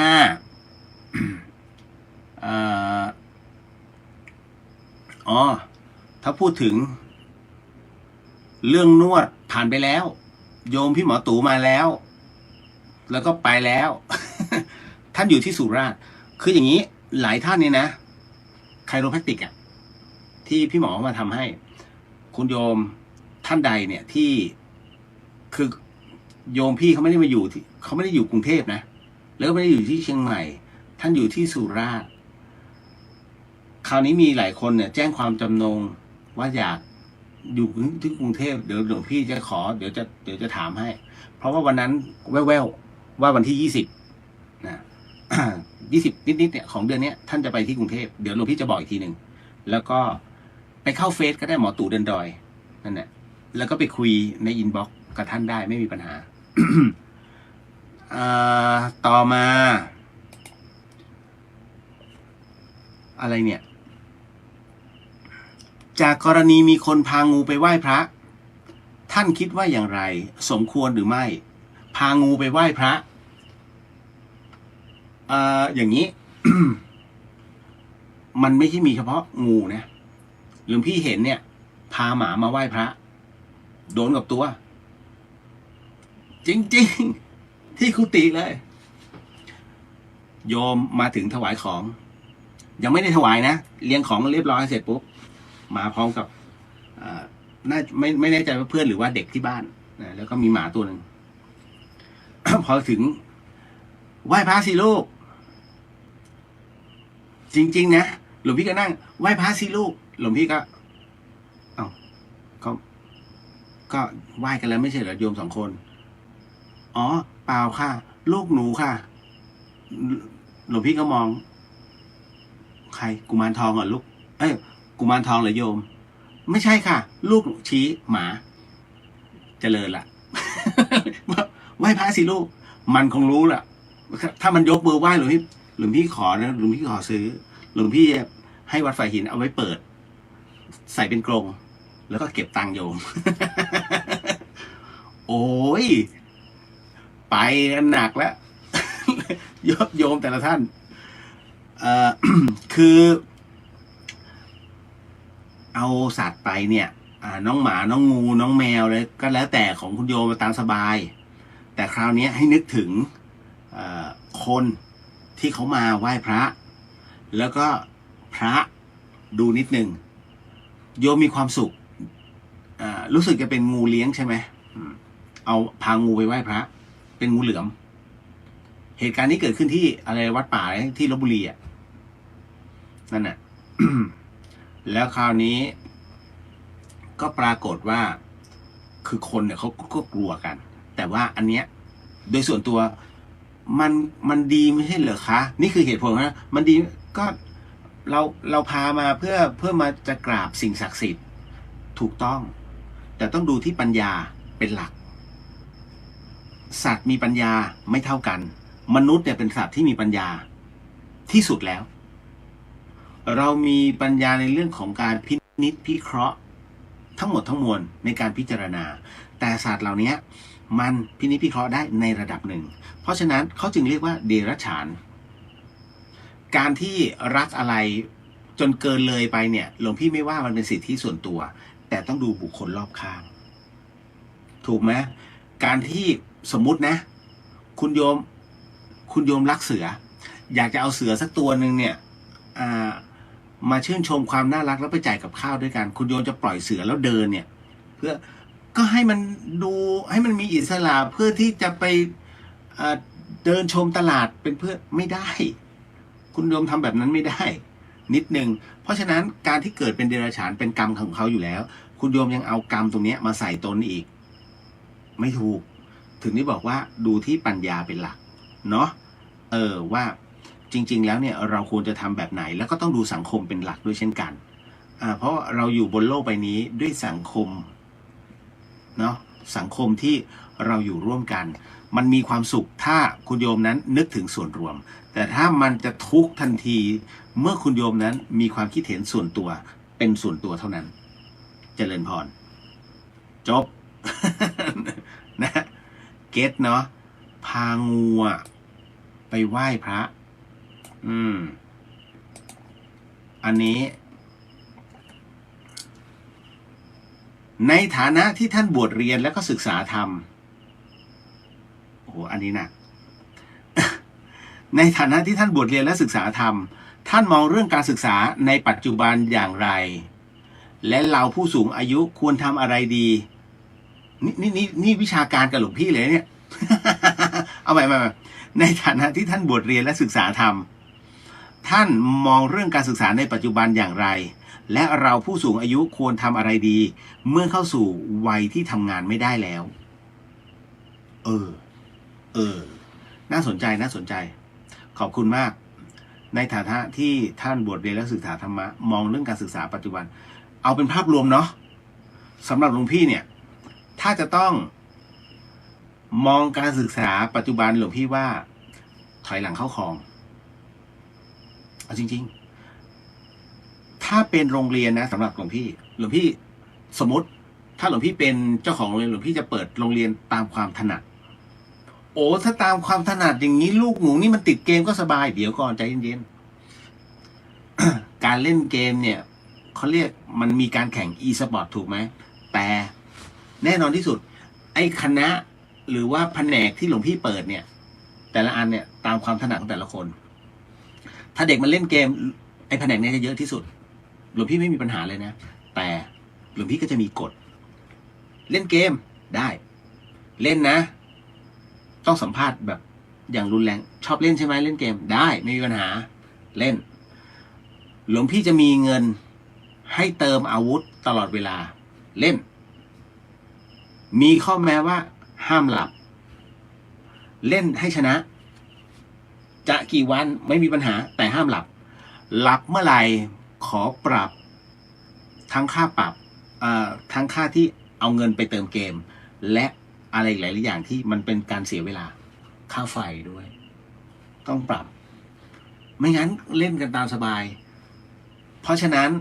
เด็กที่จะมาเล่นเกมมึงต้องเล่นเลยทั้งวันทั้งคืนแต่ต้องให้ชนะนะขอให้ชนะจะเสียเป็นแสนไม่ว่าจริงป่ะแล้วคุณโยมคิดว่ามันทำได้ไหมล่ะมันก็มีทำได้ถ้าทำได้ต้องส่งเสริมเพราะแสดงว่าเขามีความพยายามแต่ถ้าต้องมานั่งหลับเพื่อขอไปทีอันนี้ไม่ใช่แล้วอันนี้เล่นแค่เอามันไอ้อย่างเงี้ยต้องทำโทษเพราะฉะนั้นต้องให้เขาพักก่อนแล้วเมื่อไหร่ก็ตามที่มีความถนัดอะไรค่อยมาว่ากันอยากเรียนรัฐศาสตร์อยากเป็นหมอได้เลยอยากเรียนหมอทำไมหมอต้องเกรด4ตลอดเพราะมันต้องฉลาดใช่ไหมจริงเหรอหมออาศัยท่องจำไม่ใช่เหรอถูกป่ะเพราะฉะนั้นอยากเรียนหมอได้แค่ไหนในการอยากจะเรียนเบื้องต้นมาเรียนเดี๋ยวมันจะถูกคัดเองด้วยพลังปัญญาว่าเข้าไปได้ป่ะแล้วมันจะมีการเทสถูกป่ะนี่คือพลังแห่งความถนัดอันนี้สำหรับเด็กสำหรับในความคิดหลวงพี่แล้วคราวนี้มันควรจะเป็นแบบนี้ไงตามความถนัดของเขาเพราะคนเราถนัดไม่เหมือนกัน ทุกวันนี้เรียนเสียเปล่าแต่ละวิชาเอาจริงๆหลวงพี่เห็นด้วยนะในเรื่องของระบบนี้แล้วก็ไม่ควรจะมีกันบ้านมันควรจะจบไปตั้งนานแล้วก็ไม่ควรจะมีโรงเรียนสอนกวดวิชาเพราะอะไรเพราะว่าสิ่งที่คุณโยมเรียนอยู่เนี่ยถามว่าไม่พอหรอถ้าไม่พอไปถามโรงเรียนกวดวิชามึงเอาอะไรสอนเอานั้นเนี่ยมาสอนเด็กเพิ่มพูนปัญญาไงถูกไหมงั้นแสดงว่าหลักสูตรที่กระทรวงศึกษาออกปัจจุบันกับที่โรงเรียนสอนกวดวิชาเนี่ยไม่เหมือนกันดิถูกปะเพราะฉะนั้นเอานะมาสอนจะได้ไม่ต้องเสียเงินเสียทองเยอะไปกว่านี้ถูกเปล่ามาคราวนี้ของผู้ใหญ่บ้างเราแก่ตัวไปสังคมผู้สูงอายุเริ่มสูงขึ้นถูกไหมการมีบุตรยากหลวงพี่เองก็ไม่ได้มีบุตรนะน้องชายหลวงพี่ก็ไม่มีบุตรไม่ได้แต่งงานด้วยเพื่อนหลวงพี่ผู้หญิงก็ไม่มีบุตรแล้วก็ไม่แต่งงานด้วยคือมันกลายเป็นสังคมที่สนุกสนานและไม่เขาเรียกว่าอะไรเรื่องของการมีบุตรเริ่มมียากขึ้นเพราะอะไรเพราะว่าสภาพเศรษฐกิจในปัจจุบันไม่เอื้ออำนวยถูกปะนั่นแหละพอมันเป็นอย่างนี้ขึ้นมาเนี่ยมันควรจะมีเขาเรียกเซฟโซนสำหรับผู้สูงอายุคุณโยมอย่าไปหวังเรื่องเงินเดือนประกันสังคมผู้สูงอายุเดือนละ 2,000 3,000 ถามว่าความเป็นจริงมันอยู่ได้ไหมมันอยู่ไม่ได้คุณโยมรับรู้นะว่า ที่จังหวัดต่างจังหวัดเนี่ยชาติพันธุ์ทั้งหลายท่านมีพื้นที่ทำไร่เป็นที่พื้นที่ทำไร่เขตป่าสงวนของรัฐซึ่งโค่นไม้ใหญ่เพื่อปลูกไม้เล็กเป็นพืชผลเขาได้ที่ทำกินฟรีแล้วใครไปลุกไม่ได้ด้วยนะเขาจะใช้กฎหมู่บ้านทำการขับไร่เห็นไหมเห็นอะไรไหมแต่รัฐไม่ห้ามเพราะว่าเขาไม่ได้ปลูกเป็นสิ่งก่อสร้างแต่เขาปลูกต้นไม้นี่คือสิ่งที่มันเป็นจริงอยู่ในปัจจุบันหลวงพี่ไม่ได้โทษเขาหลวงพี่โทษระบบของการจัดการของรัฐแล้วเราผู้อยู่ในเมืองเขาจะมองว่าคนเมืองเนี้ยรวยมากจริงเหรอไปดูดิสังคมแออัดชุมชนแออัดเพียบเลยทั้งนั้นเลยเพราะฉะนั้นมันไม่มีพื้นที่ไง ถ้าถามในชุมชนแออัดคุณอยากได้พื้นที่ทำกินไหมทุกคนบอกอยากได้แล้วจะเอาที่ไหนมันไม่มีถูกปะและพอเป็นสังคมเล็กๆสังคมเริ่มโตขึ้นผู้สูงอายุมากขึ้นสวัสดิการมันมี ถ้าหลวงพี่เป็นรัฐหลวงพี่จะทำเซฟโซนและให้มีทุกจังหวัดเลยเป็นเซฟโซนของผู้สูงอายุ อยากมีพื้นที่เกษตรจัดให้คนหนึ่งเลยเอาไปคนละ100 ตารางวาแต่ห้ามปลูกหมายถึงว่าห้ามปลูกสิ่งก่อสร้างให้รับรู้ว่าเนี่ยของคุณคนละ100 ตารางวาโอ้ยมันน้อยก็ใช่ไงมันมีพื้นที่จำกัดแต่ต้องทำนั่นน่ะอยากปลูกอะไรทำเลยนั่นน่ะ เพราะสังคมผู้สูงอายุมันเริ่มมากขึ้นพอมันไม่ไหวขึ้นมาเกิดตายพวกคนอื่นใช้ตรงนั้นเลยแทนเพราะว่าไม่มีเจ้าของแต่ให้รับรู้ว่าอ๋อเป็นที่ของคนนี้เขาถ้าสมมติมีลูกมีหลานจะมาอยู่อันใหม่ไม่เกี่ยวกับอันนี้แต่จะมาบอกอ๋ออันนี้แปลงของย่าฉันปลูกไว้ตอนนี้ย่าฉันตายมันต้องเป็นของไม่ได้ปรับไปหมดนี่แล้วก็ต้องเป็นมีสวัสดิการในเรื่องของการรักษาพยาบาลพร้อมผู้ชายหรือว่าผู้หญิงท่านใดที่อยากจะทำอาชีพอื่นหมายถึงว่าต้องมีโรงเรียนสอนให้โดยเฉพาะอุปกรณ์พร้อม รัดออกจบ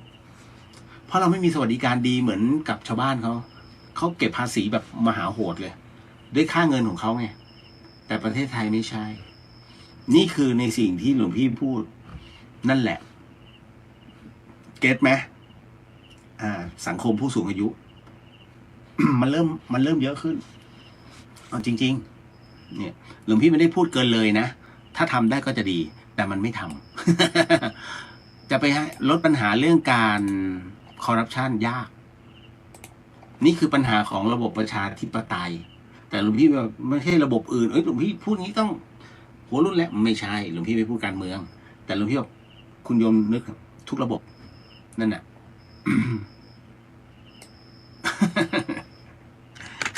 ต่อมามุกมิกเจริญพรโยมพี่หมอตู่ยังอยู่ในไลฟ์ครับพระโยมพี่หมอพอดีประมาณสัก4-5 ท่านเนี่ยพยายามขอเบอร์โยมพี่แต่หลวงพี่บอกว่าให้ไปเข้าเฟซหมอตู่เดินดอยแล้วก็คุยกันเพราะหลวงพี่บอกว่าถ้าโยมพี่ตู่จะรักษาที่กรุงเทพเนี่ยไคโรแพคติกหลวงพี่ก็จะบอกว่าอยู่หลังมสวประสานมิตรนั่นแหละคือต้องนั่งรถไฟฟ้าใต้ดินไปขึ้นตรงซอยคาวบอยแล้วก็เดินเข้าซอยต่อมอไซค์อีกเล็กน้อย10 บาท20 บาทใช่บ้านพี่ปุ๋ยเนาะนั่นแหละแล้วถึงไปรักษานะหลวงพี่บอกตรงนั้นเพราะฉะนั้นเนี่ยเดี๋ยวรอพี่หมอตู่จัดวันก่อนเนาะแล้วเดี๋ยวท่านคงบอกวันหลวงพี่มาแล้วเดี๋ยวหลวงพี่ประกาศออกสื่อหรือไม่ก็จะโพสต์ลงเฟซว่าวันนี้ถึงวันนี้ไปได้ที่นี่ติดต่อนะตรงนี้เพราะหลวงพี่ต้องขอเบอร์ทุกท่านเขาต้องขออนุญาตก่อนไม่ให้อยู่อยากให้ก็ให้ไม่ได้อย่างหลวงพี่น้องๆคนไหนที่จะให้เบอร์หลวงพี่กับใครสักคนหนึ่งหลวงพี่บอกถามก่อนนะอย่าไปให้สุ่ม4 สุ่ม 5เพราะมีหลายๆท่าน โทรมานัดกินข้าวเมื่อตอนเป็นคารวาสหลวงพี่ไม่ใช่อะไรบางทีเราไม่ได้อยู่ในสภาวะที่ได้ครับไม่มันมีหน้าที่อยู่บวชยังโดนท่านเจ้าคะพอจะว่างรับนิมนต์ได้ไหมเจ้าคะเอามาที่บ้านโอ้ไม่เอาถ้าไปบ้านไม่เอา แต่ถ้าข้างนอกอะไรเงี้ยไปนิมนต์เทศเงี้ยโอเคได้อยู่ เนาะอันนี้ออกตัวไว้ก่อนมีโยมถามมาว่าหลวงพี่ครับกรณีที่เราจะบวชแต่พ่อแม่เขาทิ้งเราไปตั้งแต่ยังเด็กเราจะบวชให้ใครดีครับในเมื่อเขาใจร้ายกับเราแบบนี้อันนี้หลวงพี่เห็นใจนะในเรื่องของคุณโยมอยากจะบวชทดแทนแต่พ่อแม่ทิ้งเราไปตั้งแต่เด็กเป็นปัญหาสังคมอย่างหนึ่งและเป็นปัญหาเขาเรียกเป็นปมทางใจของทุกๆคนเพราะฉะนั้นสำหรับหลวงพี่บอกว่าบวชเถอะแล้วก็อุทิศให้เขาใจร้ายนะหลวงพี่เราให้เขาตายไปแล้ว ให้เขาตายไปจากใจการบวชตรงนี้คือบวชทดแทนที่วันนี้ที่คุณโยมยังมีลมหายใจไงมันเป็นเรื่องบุพกรรมของคุณโยมล้วนๆที่ต้องพัดพรากนะเพราะฉะนั้นในเมื่อเขายังมีชีวิตอยู่หรือเปล่าไม่รู้สมมุติงั้นเราก็สมมุติว่าท่านอาจจะเสียชีวิตไปแล้วเราก็บวชทดแทนบุญคุณแค่นั้นเองเพราะคุณโยมยังมีลมหายใจในการต่อยอดพระพุทธศาสนาหลวงพี่โมทนาสาธุเนาะมองโลกในแง่บวกอย่าไปมองว่าโอ้ต้องคับแค้นใจแล้วยังไงล่ะแค้นแล้วเขากลับมาไหมล่ะในเมื่อแค้นเขาไม่กลับมาก็ปล่อยวางเฉยๆหลวงพี่บอกเสมอว่าบนโลกเนี้ยพระพุทธเจ้าแบ่งบัวเป็น4เหล่าแต่สำหรับหลวงพี่บอกเลยว่าคนเราเนี่ยมองง่ายๆมี3ประเภท1ประเภทที่ขาว2ประเภทที่ดำ3ประเภทไม่ขาวไม่ดำหลวงพี่ก็จะเทศนี้ตลอดนะแล้วคุณโยมลองนึกตามอ้าวขาวเป็นไงหลวงพี่ขาวก็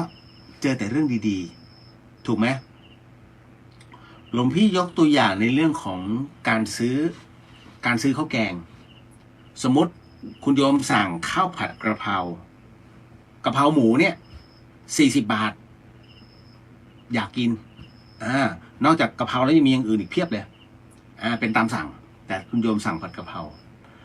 พอเสร็จปุ๊บโอ้โห40 บาทเยอะมากดีใจไหมคะให้เยอะถูกป่ะก็จ่าย40 บาทกำลังขึ้นรถขี่รถไปเฮ้ยลืมไปไอ้น้องเราข้างบ้านมันก็อยากกินนี่หว่ามันก็ฝากซื้อเอาวะขี้เกียจย้อนกลับเอาร้านใหม่40 บาทเหมือนกันกะเพราหมูเหมือนกันให้น้อยเหลือเกินโหแม่ค้ามันงกจังวะขี้ตื่นจังวะนี่นู่นนั่นด่าทอสารพัดเห็นป่ะราคาเท่ากันเหมือนกันทุกอย่างผิดกันที่แม่ค้าเห็นไหมใจเป็นสีดำแล้วจากอันแรกเป็นสีขาวเพราะฉะนั้นยินดีก็คือสีขาวไม่ยินดีก็คือสีดำแล้วไอ้ไม่ขาวไม่ดำคืออะไรคุณโยมเข้าไปที่ร้านเนี่ยในจิตมองดูเมนูอยากกินสเต็กอะเดี๋ยวอย่าไปสั่งสเต็กที่ร้านอาหารตามสั่งไม่ได้เพราะฉะนั้นในเมื่อใจเนี่ยตั้งหวังอยากกินสเต็กแต่ดันไปเข้าร้านอาหารตามสั่งเพื่อที่จะดูว่ามึงมีสเต็กไหมในเมื่อมันไม่มีก็ถอยออกมาถามว่าจิตเนี่ยคิดอะไรไหมอยากด่าเขาไหมอยากพอใจเขาไหมถูกป่ะเพราะฉะนั้นเมื่อจิตไม่รับรู้ในเรื่องของความยินดีพอใจจึงเป็นกลางไม่ขาวไม่ดำไงนี่คือคนถูกป่ะเพราะฉะนั้นเนี่ยหลวงพี่จึงยกตัวอย่างให้เห็นในเรื่องของการซื้อของเป็นต้นเนาะเก็ตไหมเพราะฉะนั้นเราจึงไม่ต้องไปวางยินดีร้ายแต่วางตัวเป็นกลางบวชให้แค่นั้นเลยไม่ต้องไปคิดมากโยมน้องคิดมากแล้วปวดหัวบวชดีกว่าต่อมาเดี๋ยวนะโอ้โหอันนี้ดราม่าปะเนี่ยเราจะเปลี่ยนแปลงตัวเองยังไงเพื่อให้เขาเพื่อให้เข้าไม่เพื่อให้เขา เราจะเปลี่ยนแปลงตัวเองอย่างไรเพื่อให้เข้ากับทุกคนได้ครับหลวงพี่ผมควรจะเริ่มจากตรงไหนโอ้โหอันนี้โยมน้องหลายคนน่าจะเป็นนะเราจะเปลี่ยนแปลงตัวเองอย่างไรเพื่อเข้ากับทุกคนได้แล้วควรเริ่มตรงไหนหลวงพี่บอกเลยนะไม่ต้องเปลี่ยนคุณโยมคนทุกคนย่อมมีคาแรคเตอร์เป็นของตัวเองจงเป็นตัวของตัวเองหาตัวเองก่อนโยมน้องหาตัวเองให้เจอก่อนว่าตัวเองเป็นคนแบบไหนถูกไหมง่ายๆในไลฟ์เนี่ยของหลวงพี่ข้อหนึ่งเป็นศิษย์ของพระอาจารย์ภาสกรภูริวัฒโนเป็นลูกศิษย์ของหลวงพี่ภาสกรจากกลุ่มแพนด้าด้วยซ้ำข้อหนึ่งเลยถูกไหม หลังจากที่พระอาจารย์ภาสกรมรณภาพลงท่านเหล่านี้มีสิทธิ์ไปที่อื่นก็ได้ท่านก็รับฟังที่อื่นด้วยแต่ณวันนี้ท่านก็ยังมาฟังในไลฟ์ของหลวงพี่ซึ่งถามว่าสาระมีไหมไม่รู้ก็ถามมาต่อไปแค่นั้นเองมันคือการถามตอบปัญหาธรรมะอะไรล้วนๆ หลวงพี่ก็เชื่อมั่นว่าหลายๆที่มันไม่มี แล้วก็มีอาจจะไม่กล้า หรืออาจจะแรงไปเลย แต่หลวงพี่ซอฟต์ๆแต่ให้เข้าใจแบบบ้านๆ ก็โยมก็จะชอบฟัง เพราะส่วนใหญ่เนี่ยในไลฟ์เฉยๆเอาสำหรับหลวงพี่นะเพราะเรารู้ว่าเราเห็นไงเราเห็นว่าหลายๆท่านเป็นไงแต่ทางบ้านเนี่ยที่ฟังกันเนี่ยเยอะๆอันนี้หลวงพี่ไม่เห็นเพราะฉะนั้นดังนั้นทั้งหมดทั้งมวลคลื่น 104.5 มันไปได้แค่ไหนนั่นแหละคือฐานหลวงพี่แต่ในไลฟ์ตรงเนี้ยอย่างที่หลวงพี่บอกว่าเป็นสิทธิ์ของพระอาจารย์ภาสกรเพราะฉะนั้นการที่โยมมาฟังตรงเนี้ยท่านไม่ได้ฟังอาจารย์ภาสกรแต่ท่านกำลังฟังพระเลียวซึ่งพระเลียวนั้นเทศเหมือนพระอาจารย์ภาสกรไหมไม่ใช่เลยหลวงพี่ก็ยังเป็นหลวงพี่อยู่หลวงพี่ยังเป็นดีเจเลียวที่จัดในสไตล์ไหนสไตล์นั้นแต่หลวงพี่เอาธรรมะของพระอาจารย์ภาสกรเนี่ยมาผสมด้วยความเหมาะสมของมันในจุดของแต่ละข้อหลวงพี่คือถ่ายทอดธรรมะของหลวงพี่ไม่ใช่ขออภัยไม่ใช่ธรรมะของพระอาจารย์เป็นธรรมะของพระพุทธเจ้าซึ่งหลวงพี่นั้นท่านกลั่นกรองมาไว้หลวงพี่ก็เลยถ่ายทอดจากจุดที่พระอาจารย์ภาสกรกลั่นกรองไว้ออกไปอีกทีหนึ่งแต่มันเป็นมาในลักษณะของสไตล์ของพระเรียวอันนี้เข้าใจเนาะเพราะฉะนั้นนี่คือสไตล์เราต้องหาสไตล์ตัวเองให้เจอก่อนโยมน้องพอหาสไตล์ตัวเองให้เจอคุณโยมไม่ต้องไปเปลี่ยนตัวเองเพื่อใครถ้าคุณโยมเปลี่ยนแปลงตัวเองเพื่อใครคุณโยมจะต้องเปลี่ยนไปตลอดเหมือนกับที่คุณโยมมีรักแรกพบถูกไหมรักแรกพบทุกคนต้องเนี้ยบลองดูคุณโยมที่ฟังทั้งในไลฟ์แล้วก็ในทางบ้านเนี่ยนึกเลยนึกเดี๋ยวไปทะเลาะกันป่ะ คุณโยมลองนั่งนึกรักแรกของเราเนี่ยสมัยเป็นปั๊ปปี้เลิฟต้องเนี้ยบผู้ชายต้องเนี้ยบต้องแต่งตัวดีแหมต้องคิดก่อนว่าจะต้องทำยังไงให้ผู้หญิงนั้นสนใจเราถูกไหมนี่คือสิ่งที่ปั๊ปปี้เลิฟส่วนผู้หญิงเองก็ฉันจะต้องใช้เครื่องสำอางอะไรหรือว่าจะต้องทำยังไงเพื่อจะดึงดูดให้เขาสารภาพกับเราทุกอย่างคือปลอมหมดไงโยมเข้าใจใช่ไหมวันแรกที่นั่งกินข้าวด้วยกันเนี่ยผู้ชายเลี้ยง ตามเหตุปัจจัยผู้ชายมันต้องเลี้ยงก่อนไงเขาเรียก เขาเรียกคือถ้าอยากจะได้ปลาใหญ่ต้องเอาปลาเล็กล่อ ถูกไหมเพราะฉะนั้นไอตอนที่นั่งกินข้าวทุกคนจะฟอร์มหมดผู้หญิงจะฟอร์มสวยนี่นู่นนั่นแต่อยู่บ้านน่ะอีกเรื่องเลย ผู้ชายก็เหมือนกัน กูอยากกินอะไรก็กูก็กินไงแต่พออยู่ด้วยกันปุ๊บมันต้องฟอร์มนี่คือสิ่งที่ทั้งคู่กำลังเปลี่ยนแปลงเพื่อให้ได้มาซึ่งจุดศูนย์กลางเป็นเรื่องปลอมๆแต่ถ้าเมื่อไหร่ก็ตามที่พอโตขึ้นเขาเรียกว่าประสบการณ์มาสั่งสมจะไปฟอร์มทำไมวะก็เนี่ยรับได้ก็รับได้ผู้หญิงก็เหมือนกันรับได้ก็รับได้ฉันก็เป็นชั้นแบบนี้กินก็กินมันเลยเริ่มที่เขาเรียกเวลามันทำให้คนนั้นคำว่าฟอร์มนั้นเริ่มหมดไปมันจะมีตัวตนของตัวเองขึ้นมายกเว้นว่าจะต้องไปหวังบางอย่างจากเขาอย่างเช่นลูกค้าเป็นต้นเราจะไปปิดลูกค้าถูกไหมต้องมีฟอร์มต้องมีอะไรสักหน่อยหนึ่งเพื่อดึงดูด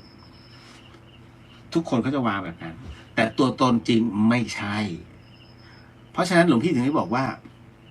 ถ้าจะเข้ากับคนอื่นคุณโยมเป็นไงเป็นอย่างนั้นแสดงให้เห็นเขารับได้เขาคือรับได้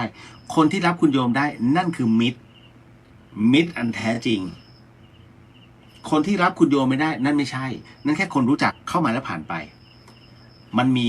เขาเรียกมันมีบางอย่างเป็นตัวกำหนดแค่นั้นเองอันนี้เข้าใจเนาะเพราะฉะนั้นจงอย่าเปลี่ยนแปลงเพื่อใครแต่จงเปลี่ยนแปลงเพื่อตัวเราเองถ้าคุณโยมอ้วนเกินไปกูอยากผอมอันนั้นเพื่อตัวเราถูกเปล่าเราเปลี่ยนแปลงเพื่อตัวเราไม่ใช่ตัวใครเลยเพราะข้าไม่มีแฟนไว้เพราะนั้นอ้วนไปก็แค่นั้นลดน้ำหนักเหมือนกันผู้หญิงบางคนไม่มีแฟนแต่อาจจะมีเขาเรียกว่าไอดอลตั้งหวังไว้ว่าแหมฉันชอบคนนี้เอาวะมีคนนี้เป็นไอดอลฉันต้องลดให้ได้ก็ทำการลดความอ้วนด้วยธรรมชาติไง เห็นไหมทุกคนเนี่ยมันก็ต้องมีแต่ว่ามันมีเพื่อใครต้องมีเพื่อตัวเราไม่ใช่คนอื่นเพราะวันหนึ่งเมื่อคนอื่นรับรู้ตัวตนแล้วนั่นแหละเขาเรียกการหย่าร้างจะเกิดขึ้นเหมือนทุกวันนี้เพราะทุกอย่างมันเห็นตัวตนหมดแล้วไงไม่เอาไม่ถูกสเปคผู้ชายก็จะอ้างไม่ใช่มันไม่ใช่เธอไม่ใช่เธอไปหาคนที่ดีกว่าเนี่ยแล้วก็ เสร็จปุ๊บเธอดีเกินไป อยากได้ชั่วโน้นไปดักเลยแถวเรือนจำอ่ะ สมใจแน่มึง เพราะฉะนั้นก็ตามนี้เนาะไม่ต้องไปเปลี่ยนแปลงเราเพื่อใครแต่จงเปลี่ยนแปลงตัวเราเพื่อตัวเราแค่นั้นพอ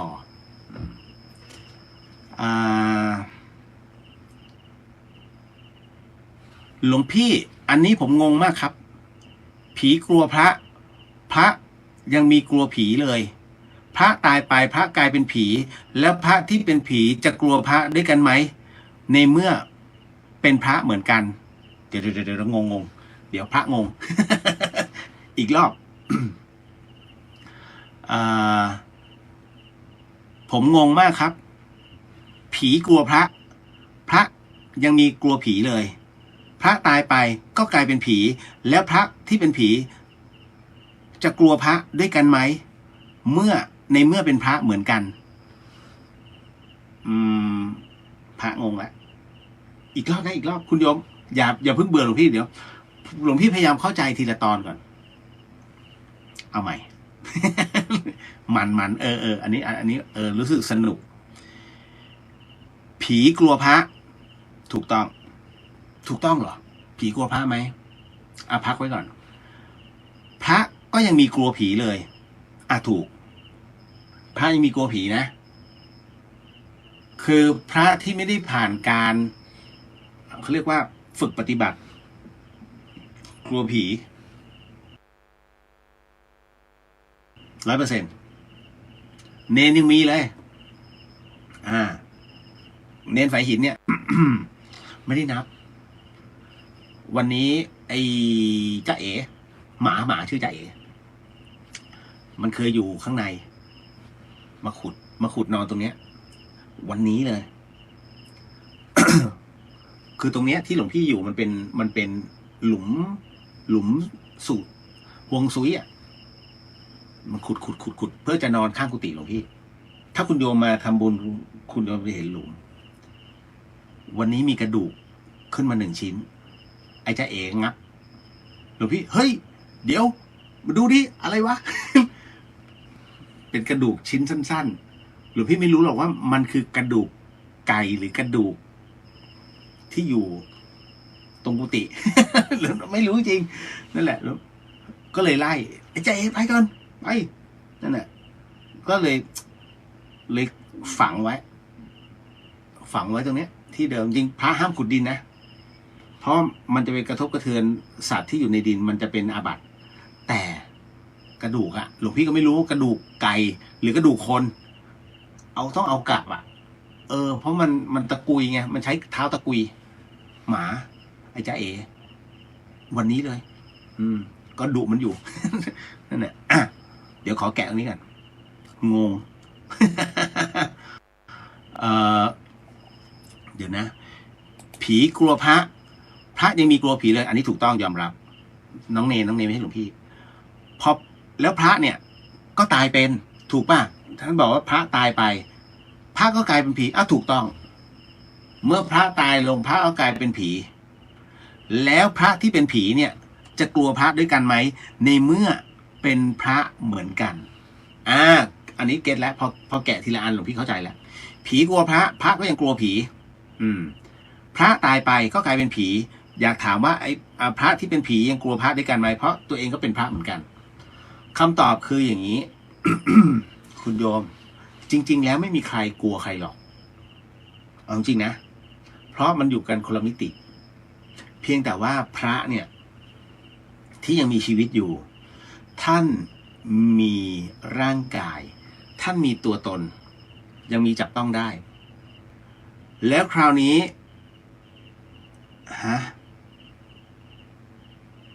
จ้าเอ๋ชื่อแอบน่ารัก จริงๆหมามันชื่อจ้าเอ๋อืมแล้วคราวนี้ร่างกายเนี้ยยังทำบุญได้ยังรักษาศีลได้ยังปฏิบัติศาสนกิจได้นี่คือพระที่ยังมีตัวตนวิญญาณหรือว่าผีเนี่ยซึ่งอยู่ในอีกหนึ่งเลเวลเพราะเขาไม่มีร่างแต่ยังมีพลังงานอยู่ก็คือดวงจิตของเขายังอยู่ตรงไหนไม่รู้หลวงพี่ก็ไม่เห็นแต่ให้รับรู้เธอว่าเขาไม่ได้กลัวแต่เขาให้ความเคารพให้ความเคารพหรือขอความช่วยเหลืออย่างคุณโยมซึ่งไม่ใช่พระที่โดนอยู่บ่อยๆนั่นเขามาขอความช่วยเหลือก็คือเฮ้ยทำบุญหน่อยนะมาเตือนที่มาปรากฏช่วยทำบุญหน่อยนะแล้วก็นึกถึงฉันหน่อยอะไรอย่างนี้ถ้านึกคือแบบประมาณที่แกมาหาฉันไม่รู้จักแกเลยก็ให้ระลึกไว้ว่าอ๋อบุญนี้ต้องถึงแต่ผู้ที่มาหาเมื่อวานนี้แล้วก็ทั่วไปให้คนอื่นด้วยแค่นั้นอันนี้อันที่หนึ่งอันที่สองพระที่ตายไปพระก็เป็นผีแล้วพระเนี่ยไม่กลัวแล้วผีพระไม่กลัวพระด้วยกันเหรอ คุณโยมบุญคือความสุขความเจริญการที่เป็นพระเนี่ยนั่นหมายถึงว่าพระพุทธศาสนาหรือว่าบุญนั้นให้โอกาสกับผู้ที่เป็นนักบวชไม่ว่าจะเป็นชีไม่ว่าจะเป็นชีพราหมณ์หรือว่าโยคีหรือแม้แต่พระสงฆ์หรือว่าภิกษุณีอะไรก็ตามให้ข้อหลักในการปฏิบัติมาดังนั้นในเมื่อเราเป็นสงฆ์อย่างหลวงพี่เป็นสงฆ์เราอยู่ในข้อวัดปฏิบัติที่ถูกต้องไม่ต้องกลัวเพราะฉะนั้นสงฆ์ที่ตายไปแล้วกลับมาเป็นผีนี่คือมีบางอย่างที่ผิดปกติในขณะที่บวชอยู่ท่านอาจจะประพฤติไม่ดีแล้วจึงกลับมาเป็นดวงจิตดวงวิญญาณที่มาขออานิสงส์ผลบุญจำได้ไหมที่เรื่องราวต่างๆไม่ว่าจะเป็นหลวงปู่เทศที่เจอวิญญาณที่เป็นพระด้วยกัน3 ตนที่เป็นเปรตมาขอบุญเพราะว่าศีลพร่องกินข้าวเย็นตลอดไม่ทำตามพระวินัยท่านเลยบอกอ้าวรักษาศีลปฏิบัติตามนี้เวลาท่านว่าข้อศีลก็ต้องว่าตามในการท่านนั่งภาวนาก็ให้นั่งตามให้นั่งสมาธิก็นั่งตามจนกระทั่งถูกปลดปล่อยไปเยอะแยะหลวงตาที่หวงกุฏิตนตายไปพระใหม่มาบวชก็มาปรากฏต่อหน้าคือยังหวงแต่พระใหม่ก็ดันกลัวผีพระแต่ถ้าสมมุติว่าเป็นหลวงตาหรือว่าเป็นพระรูปอื่นที่ฝึกปฏิบัติท่านไม่ได้กลัวนะท่านก็จะบอกเลยว่าสละได้แล้วมันไม่ได้ประโยชน์แต่ถ้าพระใหม่ที่เขามาอยู่ตรงเนี้ยเขาฝึกปฏิบัติเนี่ยท่านซึ่งเป็นผู้ที่ปลูกก่อนเนี่ยท่านก็ได้ประโยชน์ท่านได้อานิสงส์นะมันเกื้อหนุนทั้งหมดนี่คือเขาเรียกประโยชน์ทับซ้อนที่มันเกิดขึ้นวิญญาณมีสิทธิ์มีส่วนที่จะได้รับด้วยเพราะฉะนั้นถามว่าแล้วผีพระไม่กลัวพระเหรอพระผีพระไม่กลัวเพราะพระเหรอเพราะว่าที่เคยเป็นพระเหมือนกันเพราะเป็นพระเหมือนกันมาก่อนหลวงพี่ถึงได้บอกว่าท่านไม่ได้กลัวแต่ท่านเนี่ยกำลังมาขอความช่วยเหลือในบารมีซึ่งพระนั้นยังมีร่างกายให้ทำบุญอยู่แต่ถ้าตายแล้วหมดสิทธิ์แล้วนะ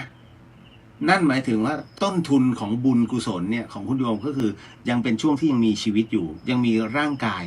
ที่ยังทำบุญได้ขอซื้อชุดนี้ของแม่ค้าเพื่อใส่บาตรเห็นไหมมันมีปากที่จะพูดยังมีมือที่จะถือแล้วก็ใส่บาตรเป็นบุญกับตนลองตายแล้วสิหลวงพี่เชื่อมั่นว่าหลายๆคนที่ตายอยู่เขาก็ยังอยู่รอบๆแต่เขาซื้อได้ปะล่ะถูกไหมเนี่ยเงินต่างๆนานาที่ในโลกวิญญาณมีไหมล่ะบางคนก็เยอะแยะที่เผาไปจริงเหรอคุณโยมคิดว่าที่เผาเงินกงเต็กเนี่ยเขาได้เหรอหลวงพี่บอกเลยเป็นขยะโลก มันเป็นเรื่องจริงถ้าคุณโยมเผาเงินขนาดนี้นะเงินเฟ้อแล้วเมืองผีเงินเฟ้อจริงเยอะเหลือเกินทุกตระกูลเผาหมดมันไม่ได้มันได้เป็นขี้เถ้าคือคุณโยมไปซื้อเพื่อเอาไปเผาเล่นน่ะ ไม่เกิดประโยชน์บุญเท่านั้นที่ตามตัวไปได้ก็บอกอยู่แล้วมันคือความดีความชั่วที่มันติดตัวไปคุณโยมก็ยังไปซื้อเพื่อเผาเพื่อความสบายใจไม่มีปัญหาไม่ให้เงินหลวงพี่ไง นะแต่หลวงพี่ชี้ให้เห็นปัญญาเราต้องมีปัญญาแค่นั้นแหละ พระพุทธศาสนาจึงบอกว่า อย่าเชื่อ ศาสนาพุทธไม่ได้ให้เชื่อนะโยม ให้ใช้ปัญญาในการพินิจพิเคราะห์หลวงพี่พูดจนเสียงหายเลย ศาสนาพุทธเป็นศาสนาที่ใช้ปัญญาไม่ได้ใช้ความเชื่อ จุดธูป16 ดอกบอกกล่าวเทวดาเลยพอปักเสร็จไหนอะเทวดาโยมเชื่อไปแล้วเห็นไหมต้องใช้ปัญญา จุดธูป3 ดอกเพื่อไหว้พระไม่จุดได้ไหมไหว้พระไม่ได้หรอมันอยู่ข้างในนี่คือปัญญา จุดธูป1 ดอกเพื่อไหว้คนตายได้ไหมอันนั้นได้ทำไมหลวงพี่ทำไมนี้ได้ไอ้จุดธูป1 ดอกเนี่ยมันเป็นปริศนาธรรมหลวงพี่บอกสนับสนุนจุดเลยแล้วพูดได้ไงชีวิตคนเราก็เหมือนกับการเริ่มต้นเหมือนธูป1 ดอกที่คุณโยมจุดปุ๊บนี่คือการเริ่มต้นของชีวิตเมื่อชีวิตดำเนินไปก็เหมือนธูปที่มันค่อยๆลามมาจนกระทั่งจุดสุดท้ายของชีวิตที่มันกำลังจะเกิดขึ้นธูปนี้คือถึงก้านดอกเขาเรียกก้านธูปแล้วก่อนที่ธูปจะดับลงชีวิตเราก็ดับตามเมื่อธูปดับลงชีวิตดับตามเป็นสัจธรรมของชีวิตที่เกิดขึ้นหลวงพี่ถึงบอกจุดเลยอันนี้อนุญาตให้จุดเพราะเราสอนได้แต่ไอ้ที่ต้องจุด99 ดอก108 ดอกเพื่อ จุดเพื่อมลพิษแล้วคุณโยมเห็นไหมหลวงพี่ลบหลู่เดี๋ยวก่อนโยมใช้ปัญญาหลวงพี่ไม่ได้บอกว่าต้องมาเชื่อถ้าคุณโยมเชื่อแสดงว่าคุณโยมไม่ได้ใช้หลักปัญญาเลยเพราะฉะนั้นทั้งหมดจึงต้องมีหลักการและมีเหตุผลนรกสวรรค์หลวงพี่ก็ชี้ให้เห็นแล้วคุณโยมไม่เห็นหรอกแต่มันอยู่ในใจไงคุณโยมก็รู้ว่าไหนชั่วไหนดีถูกปะเนี่ยนรกสวรรค์แต่มันอยู่ในใจหลวงพี่ชี้ให้เห็นแค่ตรงนี้แต่ส่วนอีก1 ปรโลกว่ากันอีกเรื่องนึงแค่นั้นแหละเก็ตเนาะ สรุปแล้วนะผีกลัวพระไหมเขาเรียกว่ามาขอบุญเนาะก็พอสมควรแล้วโหวันนี้เร็วมากเหงื่อออกพากเลยเนาะคุณโยมพี่จันจระวันนี้มีแต่ข่าวเด็กชาย14ที่ก่อเหตุยิงคนตายมีหลากหลายความเห็นแต่เอาเป็นว่าคิดในทางที่ดีก่อนเนาะไม่มีใครอยากให้มีเหตุนี้เกิดขึ้นมีด้วยหรอหลวงพี่ไม่ได้เสพข่าวจริงๆคือตั้งแต่บวชไม่ได้ดูข่าวไม่ได้อะไรเลยละครไม่ได้ดูเลยหลวงพี่ต้องทำเลยแล้วก็ดู YouTube อันนี้ก็ดูเมื่อบอกเลยก็ดู นิดนึงแต่ว่าเห็นแต่ไม่ได้ไปคลิกเพราะหลวงพี่มันเป็นพลังลบคุณโยมชุลีพรกราบนมัสการกรณีพี่สาวพูดแบบไม่คิดถึงความรู้สึกคุณพ่อแม่ที่อายุมากเช่นพูดเรื่องความไม่ฉลาดพูดน้ำเสียงที่รุนแรงควรทำอย่างไรเขาพูดว่าไม่อยากให้พี่สาวทำแบบนี้แล้วก็เหมือนเดิมจนร้องไห้ไม่สบายใจกันทั้งบ้าน เดี๋ยวเรื่องนี้ติดไว้ก่อนเนาะพอดี